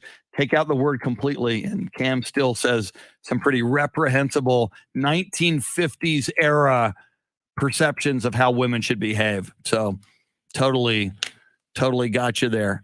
Kevin Monk says, just so you know, you suckered me into downloading the app. You may hear from me daily. Kevin, we'd love to hear from you daily. And that was a great take. Kevin's telling us that on the live video feed. And that's how the TalkBack app works. We want to hear from you. So you've got a direct line to us. We get it instantly. We play it back. We react to it. So Kevin Monk, Hector, Tom Cunanan, the names that we did hear there. Thank you for that. That was very, very cool. All right, Shannon, we'll go around the horn. I'll start with Jeremy. If you knew your time was limited on this earth and you could only have one more taco, where would you go for that taco, and what taco would it be? Jeremy Kolok, you, sir, where do you go for your go-to taco? Well, we have some great tacos in town, as you know, here, Chris, in San Antonio, but And I don't think I'll ever be able to try all of the taco restaurants in town, which is unfortunate. Just I don't think there's enough lifetime left. But out of all the places I have been to, I have a clear favorite. The number one taco location in really just probably thousands and thousands of miles. You have to get the Al Pastor at this location, which you can't get everywhere, but I like the Al Pastor tacos at Taquitos West Avenue. Wow. Which is of course on West Avenue, but I like to go to the second location on Nacogdoches because the original location on West Avenue was all outdoors. And as you know, it gets pretty toasty in the summer months down here. So you can catch me over at the Taquitos West Avenue on Nacogdoches, having the best Al Pastor in town and best overall tacos in town by my account. Wow. Well expressed. Taquitos, West Avenue or Nacogdoches, the Al Pastor tacos. All right, Shannon, will you go Austin here? Are you I would, if I had to bet, I would say you're going to go Torchy's. You seem to be a Torchy's tacos partisan. We'll see if you are here. Torchy's is great. I love them. I'm a taco junkie. We know this, but you phrase this as, this your last taco on earth. Where are you going to enjoy taco? Much like Jeremy, I'm a huge fan of a pastor, and unfortunately, here in Austin, it's kind of difficult to find a place that does pastor tacos and then does them well. And I don't know if it's because I've been craving just going to this place lately to get my taco fix of pastor. They also do fantastic margaritas with flavors that I didn't even know existed until I went to this place for the first time. And they're also very strong. And anywhere I can get a pitcher of a frozen margarita is like, yes, please. And an extra long straw. But this place, and instead of one taco, they do the pastor. You can get a fajita version. So I can make multiple of my own tacos. So I'm going to go Polvos, specifically the Nueces location. It's beautiful. It's on Shoal Creek. So it's got a beautiful outdoor setting. It's downtown. I don't go downtown very often, so it always feels like a special occasion. That's got to be my spot. And it's kind of a local chain, I think. I don't know if it's elsewhere either. But yeah, the Pastor... That's got me hooked at the Polvos on Nueces. And that was also the place, the south location, where I saw Serena Williams. So my heart, I think, is stuck at Polvos from now on. So if it's good enough for Serena Williams. At Polvos. Yeah. Wow. If Serena Williams gets her tacos at Polvos, that's pretty yep. Mm-hmm. So Pastor tacos at Polvos. All right. Mine is, and again, Shannon, Jeremy, you know me. I'm kind of a different breed of cat. I mean, as you know, when it comes to burgers, while I love Whataburger, given my Southern California experience, I do dig In-N-Out burgers as well. So this is where both of you go very, very traditional with a Pastor taco. My last taco on earth, I would go to, like Elvis, I would go to Beto's on Broadway.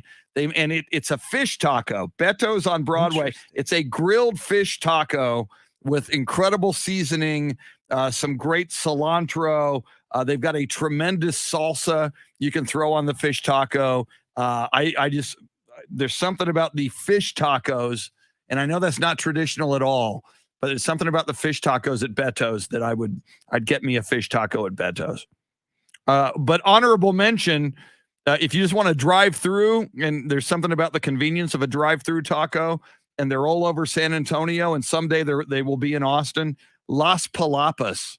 They got something called the Monster Taco at Las Palapas that is just loaded with all kinds of great stuff. So I do like Las Palapas as well. However, I have yet, Shannon, as I believe, nor have you or Jeremy, we've yet to have the Fuegos James Allen Monster, and I believe it's a veggie taco, which is really non-traditional. But someday we'll have that, and we'll see if it ranks on our taco radar. I might beat you to Fuegos at this point because I've got a date scheduled. Oh my God. It's later in the month, but I'm like 10 days out. You've got a date at Fuegos scheduled? Well, I'm going to College Station, not this weekend, but the following weekend, and we're hitting up Fuegos. With the Aggie boyfriend? Yes. Is that with the Aggie boyfriend? Yes. Okay. Now, if you do hit up Fuegos. I'm not bringing myself to College Station, you guys. We haven't completely fallen off here. Now, if you do go to College Station, which you say you're going in 2 weeks, and you do go to Fuegos, I'm hoping, because you're very active on social media, I'm hoping for some video and maybe some video of the ordering marquee with the James Allen Monster Taco and perhaps an on-camera first bite review of the James Allen veggie monster burrito. Is it a burrito or a taco? I got to figure that out. It's a taco, but I'm not into the veggie scene as much. So I don't know. It is a little weird. That I may get his James Allen second doesn't recommendation. Yeah. Why did they name? We got to get to the bottom of this because James Allen's like a big dude. Yeah. Former Aggie football player. He's like a big corn-fed Texan. Didn't he say he was on And why maybe on a would you diet name at the time? Okay, maybe that's so it. that was all he was I don't know, eating? cook him up some. All right, maybe. We'll ask him. He'll join us later in the week, typically on Thursday. All right, so we're going to take a quick break.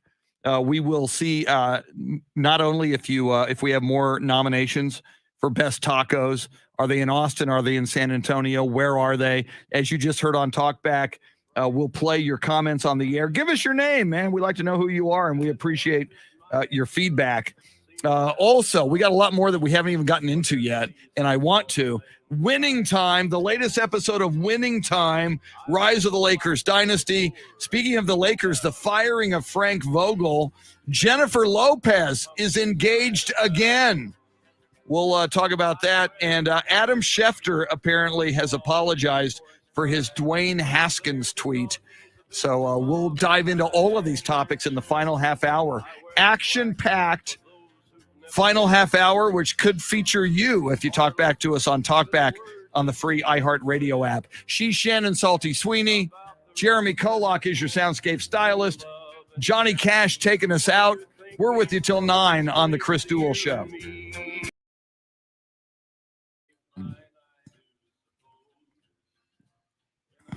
Jason Paniagua, Tejas Cafe off O'Connor, has huge tacos. Maybe that would be my last taco. Rolando's from Kevin Monk. Kevin, great feedback. Talk back.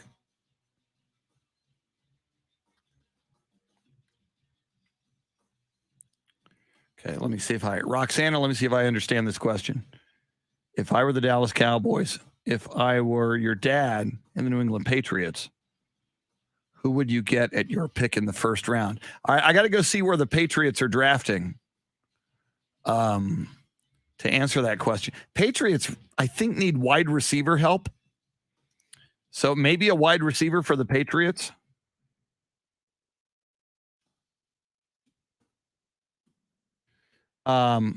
Cowboys need some help, I think, in the secondary and they lost some linemen. For the Dallas Cowboys, on the offensive line, because Tyron Smith is aging. So you could help. I am hearing on the offensive line, Kenyon Green out of Texas A&M or Zion Johnson out of Boston College. Cowboys also may want to consider, you lost Amari Cooper, although they seem to be pretty happy at wide receiver, certainly with CeeDee Lamb. So I would go wide receiver for the Patriots. I'd have to check the list of available. If they could get him, I know him because I've watched a lot of his career. There's a wide receiver out of USC named Drake London, who a lot of people think may be the best wide receiver in the draft. Drake London out of USC.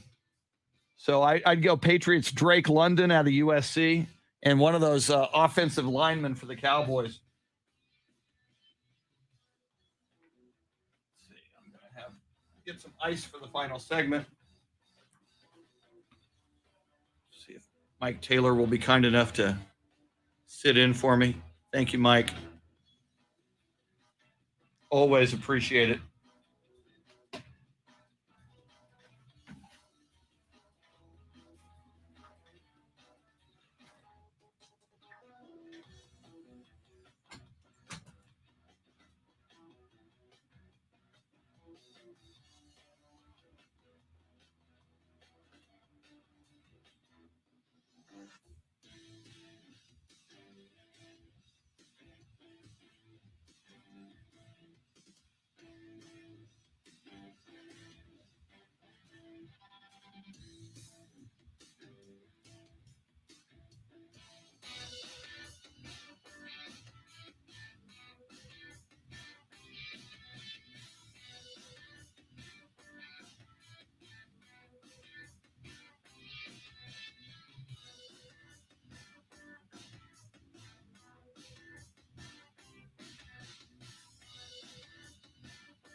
Save your vinyl, man.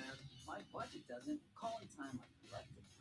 Don't give it up. State Farm has options to get you a surprisingly great rate. Rock on. Like a good neighbor, State Farm is there. Call or go to statefarm.com for a quote today.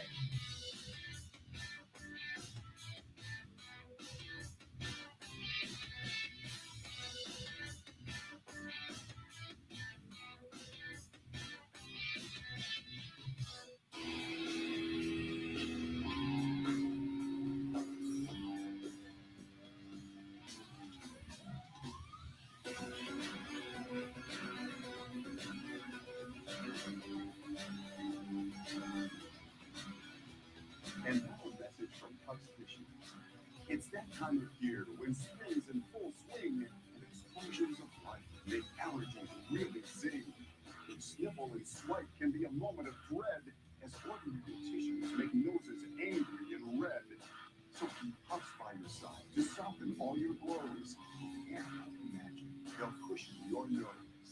Especially during allergy season, a nose in deserves Huck's feeling.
Thank you, Mike Taylor and the Mike Taylor dancers.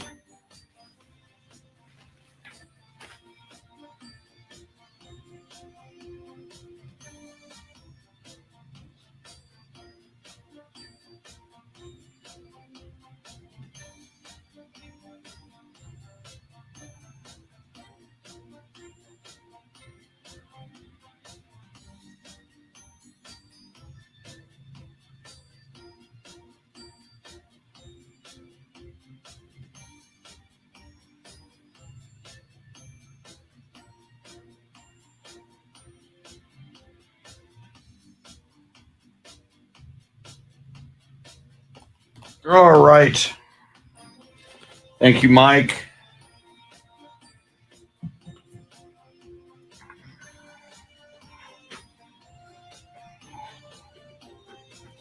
Woo! Woo! Woo!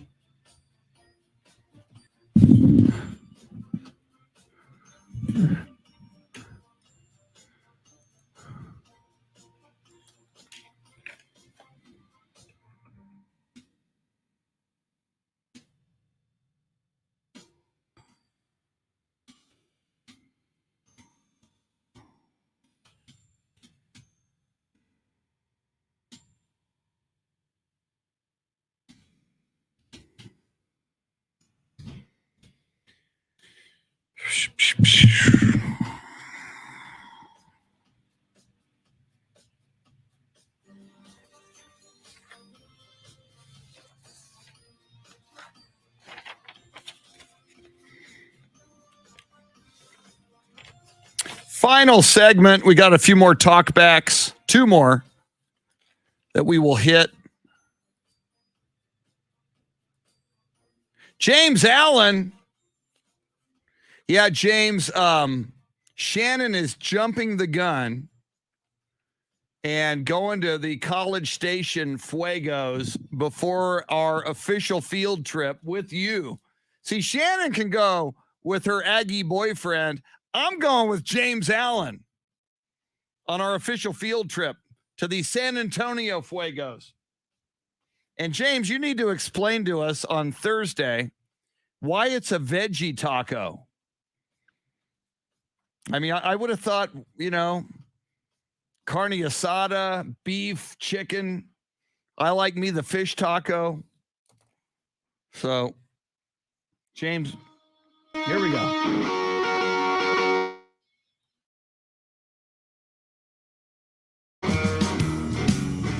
Back to the Chris Duel Show with Shannon Salty Sweeney.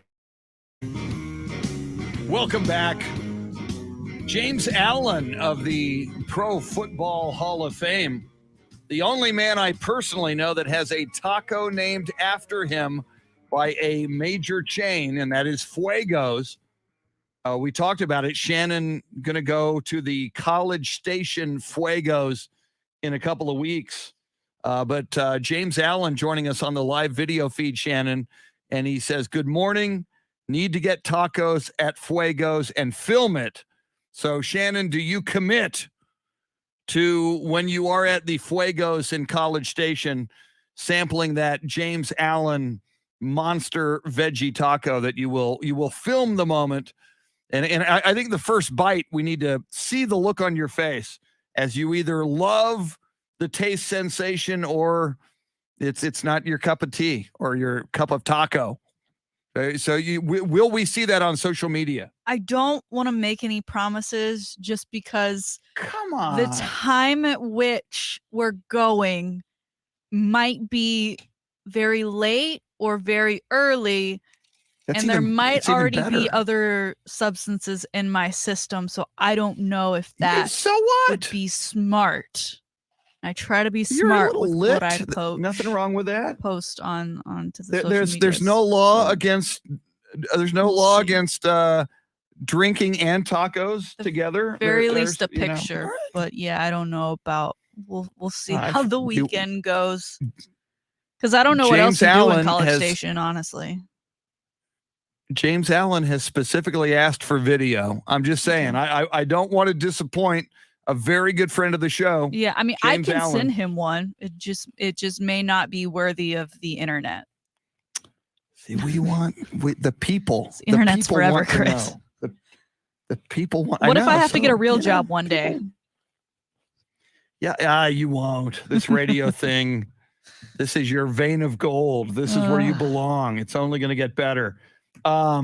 Speaking of only going to get better, before we move on into other topics, we've got our final two entries from Talkback, and you should do this. It's fun. Go to the iHeartRadio app. It's free. It's crystal clear. You listen either via Ticket 760 or AM 1300 The Zone, and there's a little microphone button. You can talk back to us. It's easy. It's fast. Shannon, we've got two left. The great taco debate. Who's got the better tacos, Austin or San Antonio?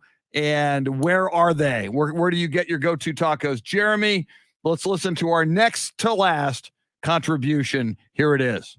Morning, guys. Great show. Taco debate.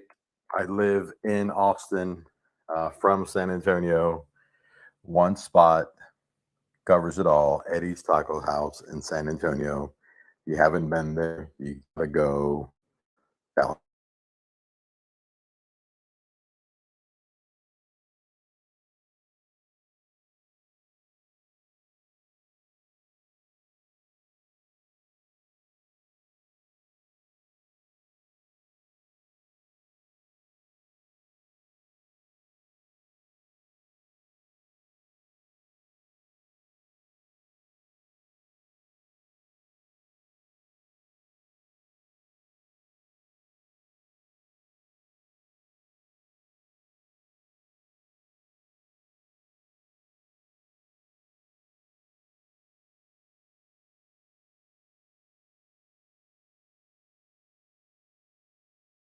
East-ish side that's a little bit closer to where we're currently located, Chris, kind of in the, I think, like this Thousand Oaks area. Woo! And All I've right. been there once. It's been a while, but there's some good tacos over at Eddie's. So we might have to try them at some point as well. Eddie's Taco House. I'm putting that on the list. You got to All right, have here's our confidence final. if you're going to name, put a name, like your name on a taco place. Yes. In San Antonio. Absolutely. Yeah, Tom earlier said Mary's Tacos. So you got Eddie's Tacos and you got Mary's Tacos. What if Eddie and Mary got together and formed Eddie and Mary's Tacos and they merged a taco powerhouse? And what if Eddie and Mary opened up a taqueria and had some named a taco after James Allen? Oh my God. That would be like Nirvana. All right, here's our final entry on Talkback. Who's got the best tacos, Austin or San Antonio, and where? Here's the final word right now.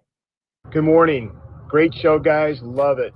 My favorite place is Tacos and Salsa. They're on 1604 in Lock Hill, Selma. Keep up the great job, guys. It's Tacos and Salsa, 1604 in Lock Hill, Selma. Shannon, it's a shutout. Everybody who contributed on Talkback, it's 6-0. San Antonio over Austin, and it's Tacos and Salsa, 1604 in Lock Hill, Selma. Shannon, what do you have to say for your beloved Austin, Texas? Chris, I think they're just shy because some San Antonio people can get really nasty when defending their taco situation. It's true. And they don't want now Austin. They don't want like the wrath that Cam Newton's currently experiencing because of their taco opinions. Okay, maybe that's it. Now, Austin, you got music, you got the Longhorns. You got so much going. You got the river, you got outdoors, you got the parks. Austin has just you got both high five locations. Just let us have tacos in San. Just let us have tacos. We're not asking for much. All right, very cool. Richard saying he missed my pick. I picked Beto's and fish tacos. To recap, taquitos. The Al Pastor taquitos were Jeremy's, and Shannon goes Polvos, the Nueces Polvos location for Pastor tacos. And Serena Williams backs up Shannon on that. All right, Shannon, I said it was our homework assignment. The dog ate my homework. I didn't watch the final episode of Winning Time, The Rise of the Lakers Dynasty. Apparently you did. How was it? Is it still worth seeing? Did it live up to the expectations of the previous episodes? I think we kind of fell flat again as far as excitement level, especially with how the previous episode ended. But it was really interesting, now that in the series Magic is into the season, he's obviously proving himself as a great player. He's starting to get a lot of sponsorship offers, and he meets with nearly every large shoe label that you can think of, except for Nike, because at the time Nike was still a very young and upcoming company. And I've read Phil Knight's book. It's a fantastic story, shoe dog of his journey to the top and the start of Nike, and to see where it is now is outstanding. But Phil Knight does come along kind of after the formal meetings with the other companies, just to kind of say hello to Magic, and gave his pitch. And ultimately, whether it was really Magic's choice or that of the kind of friend slash lawyery manager guy that he's also seeing his daughter with, kind of a weird relationship that makes you wonder, who's taking care of who here. He goes with Converse. And after he makes that decision, we find out that I think he missed out on like $5 billion, because part of the deal with Phil Knight was, you're going to get a shoe. I'm not going to give you a giant contract for money. I'm going to say for every shoe you sell, you get $1. And also, I think it was like 1,000 stock options or something that was going to equate to what Nike ultimately ended up being. So that was a myth. Obviously, we know where Magic Johnson is now, and he's like totally fine. He doesn't need the extra cash. But man, how, just think of what he would have done with all that extra money. Obviously, following the last episode with the coach getting into an accident, there was a lot of drama about what was going to happen, but we really don't have any resolve at this point as to what the next step is going to be. But the idea also of kind of like, as mentioned with Magic, and this guy who's kind of playing his manager, kind of not. There's a key line where his manager kind of looks at him and says, "Keep everyone happy."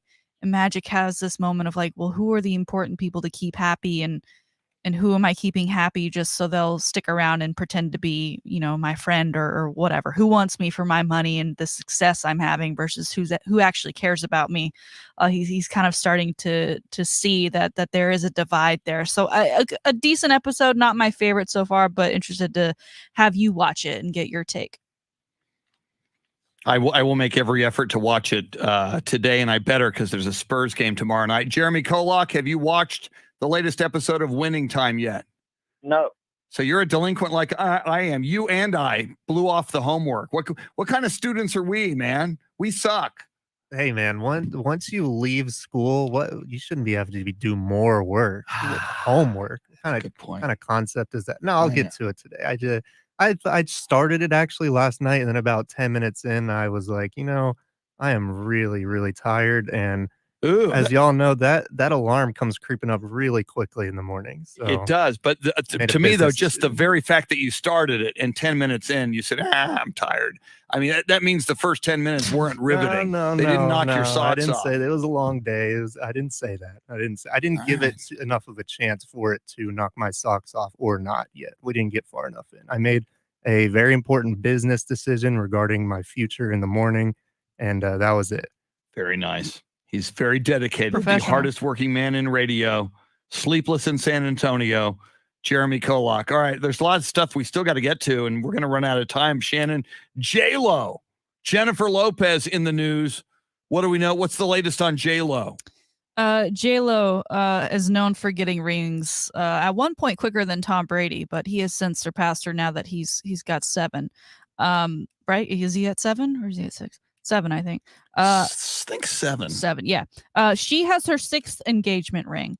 But this one is from a team that she already got an engagement ring from. So take that as you will. Her and Ben Affleck, who dated, I think, in like the early 2000s, they were engaged at one point. She's been married a couple of times. As we know, she recently broke up with Alex Rodriguez, who actually his co-host partner over the weekend made kind of a joke about J-Lo getting another ring. He just kind of said, and people are getting engaged. It's an exciting time. And A-Rod very much noticed that he was being poked at that moment. But J-Lo and Ben apparently engaged once more, and so she's got her 6th ring. Congratulations. You have achieved what most athletes can only dream of, ma'am. Now, speaking of J-Lo, we brought up Selena. It might have been yesterday on the show. Yep. The movie Selena, I don't know if you ever saw it. J-Lo stars as Selena in the movie. So if you haven't seen it, if you ever want to learn more about Selena, that's one way to do it. And J-Lo will show you. So anyway, there's that. We're like really up against it. But Adam Schefter, Shannon, you apparently he has apologized for his original Dwayne Haskins tweet that got a lot of blowback. Yeah, there. I saw the headline that there was an apology. I went and looked for it, and it popped up. It's a 3.5-minute video, and it's not really a video other than just audio with the logo for his podcast attached to it, which is where the audio stems from. So he decided that, I'm going to do an apology, but I'm going to make sure that I get my clicks and my money's worth out of it by linking it and having it on my podcast and using that as a space to advertise for myself. So I just didn't even bother listening to it, to be honest with you. I just saw it was there. That is pretty crappy. I mean, you make this tweet that gets everybody riled up. So then your apology, the only way you can hear it is, I'll tweet something you can link to that will get me more hits on my podcast. Do it on your Twitter. That's not cool. Do it on your Twitter. That's where you made the mistake. Like most people do. Do a Notes app apology like everybody else. Totally agree. Well, he had no problem using his Twitter to break the news of Dwayne Haskins' death. So Exactly. now he doesn't want to tweet. Yeah. We didn't have to go to your podcast for that, Schefter. All right. Play-in tournament begins tonight, Shannon. Who's going to win between the Clippers and the Timberwolves? Clippers at Timberwolves tonight. Who wins that game? Ooh, for the Spurs' sake and me wanting to see the Timberwolves, I'm going to say the Timberwolves, and they're also favored by 3. Okay. And Jeremy, I want to duck the Timberwolves. Well, I think the Timberwolves, you got to pick the home team. I'd like the Clippers to win. Who wins that game, Jeremy? Hell, I don't know. I don't know. Give me Karl Anthony Towns. Give me the Timberwolves. I know we don't want to see them, but they're pretty good. Tomorrow on the show, Mr. Bill Schoening on a Spurs game day game night. And we're going to have to talk about Coach Pop tomorrow. There's a chance tomorrow night. I don't want to say it, but you know what I'm going to say tomorrow. I'll say it tomorrow about Pop. Have yourself a great Taco Tuesday. Adios, amigos.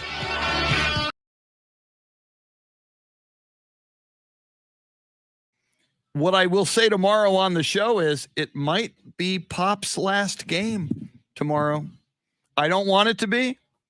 I'm not saying it is. I'm not predicting that. I'm just saying savor every moment, because what if it was? I hope not. Jeremy's shaking his head. I hope not. All right, y'all. Adios, amigos. See you in 21 hours. And as always, in Pop, we trust.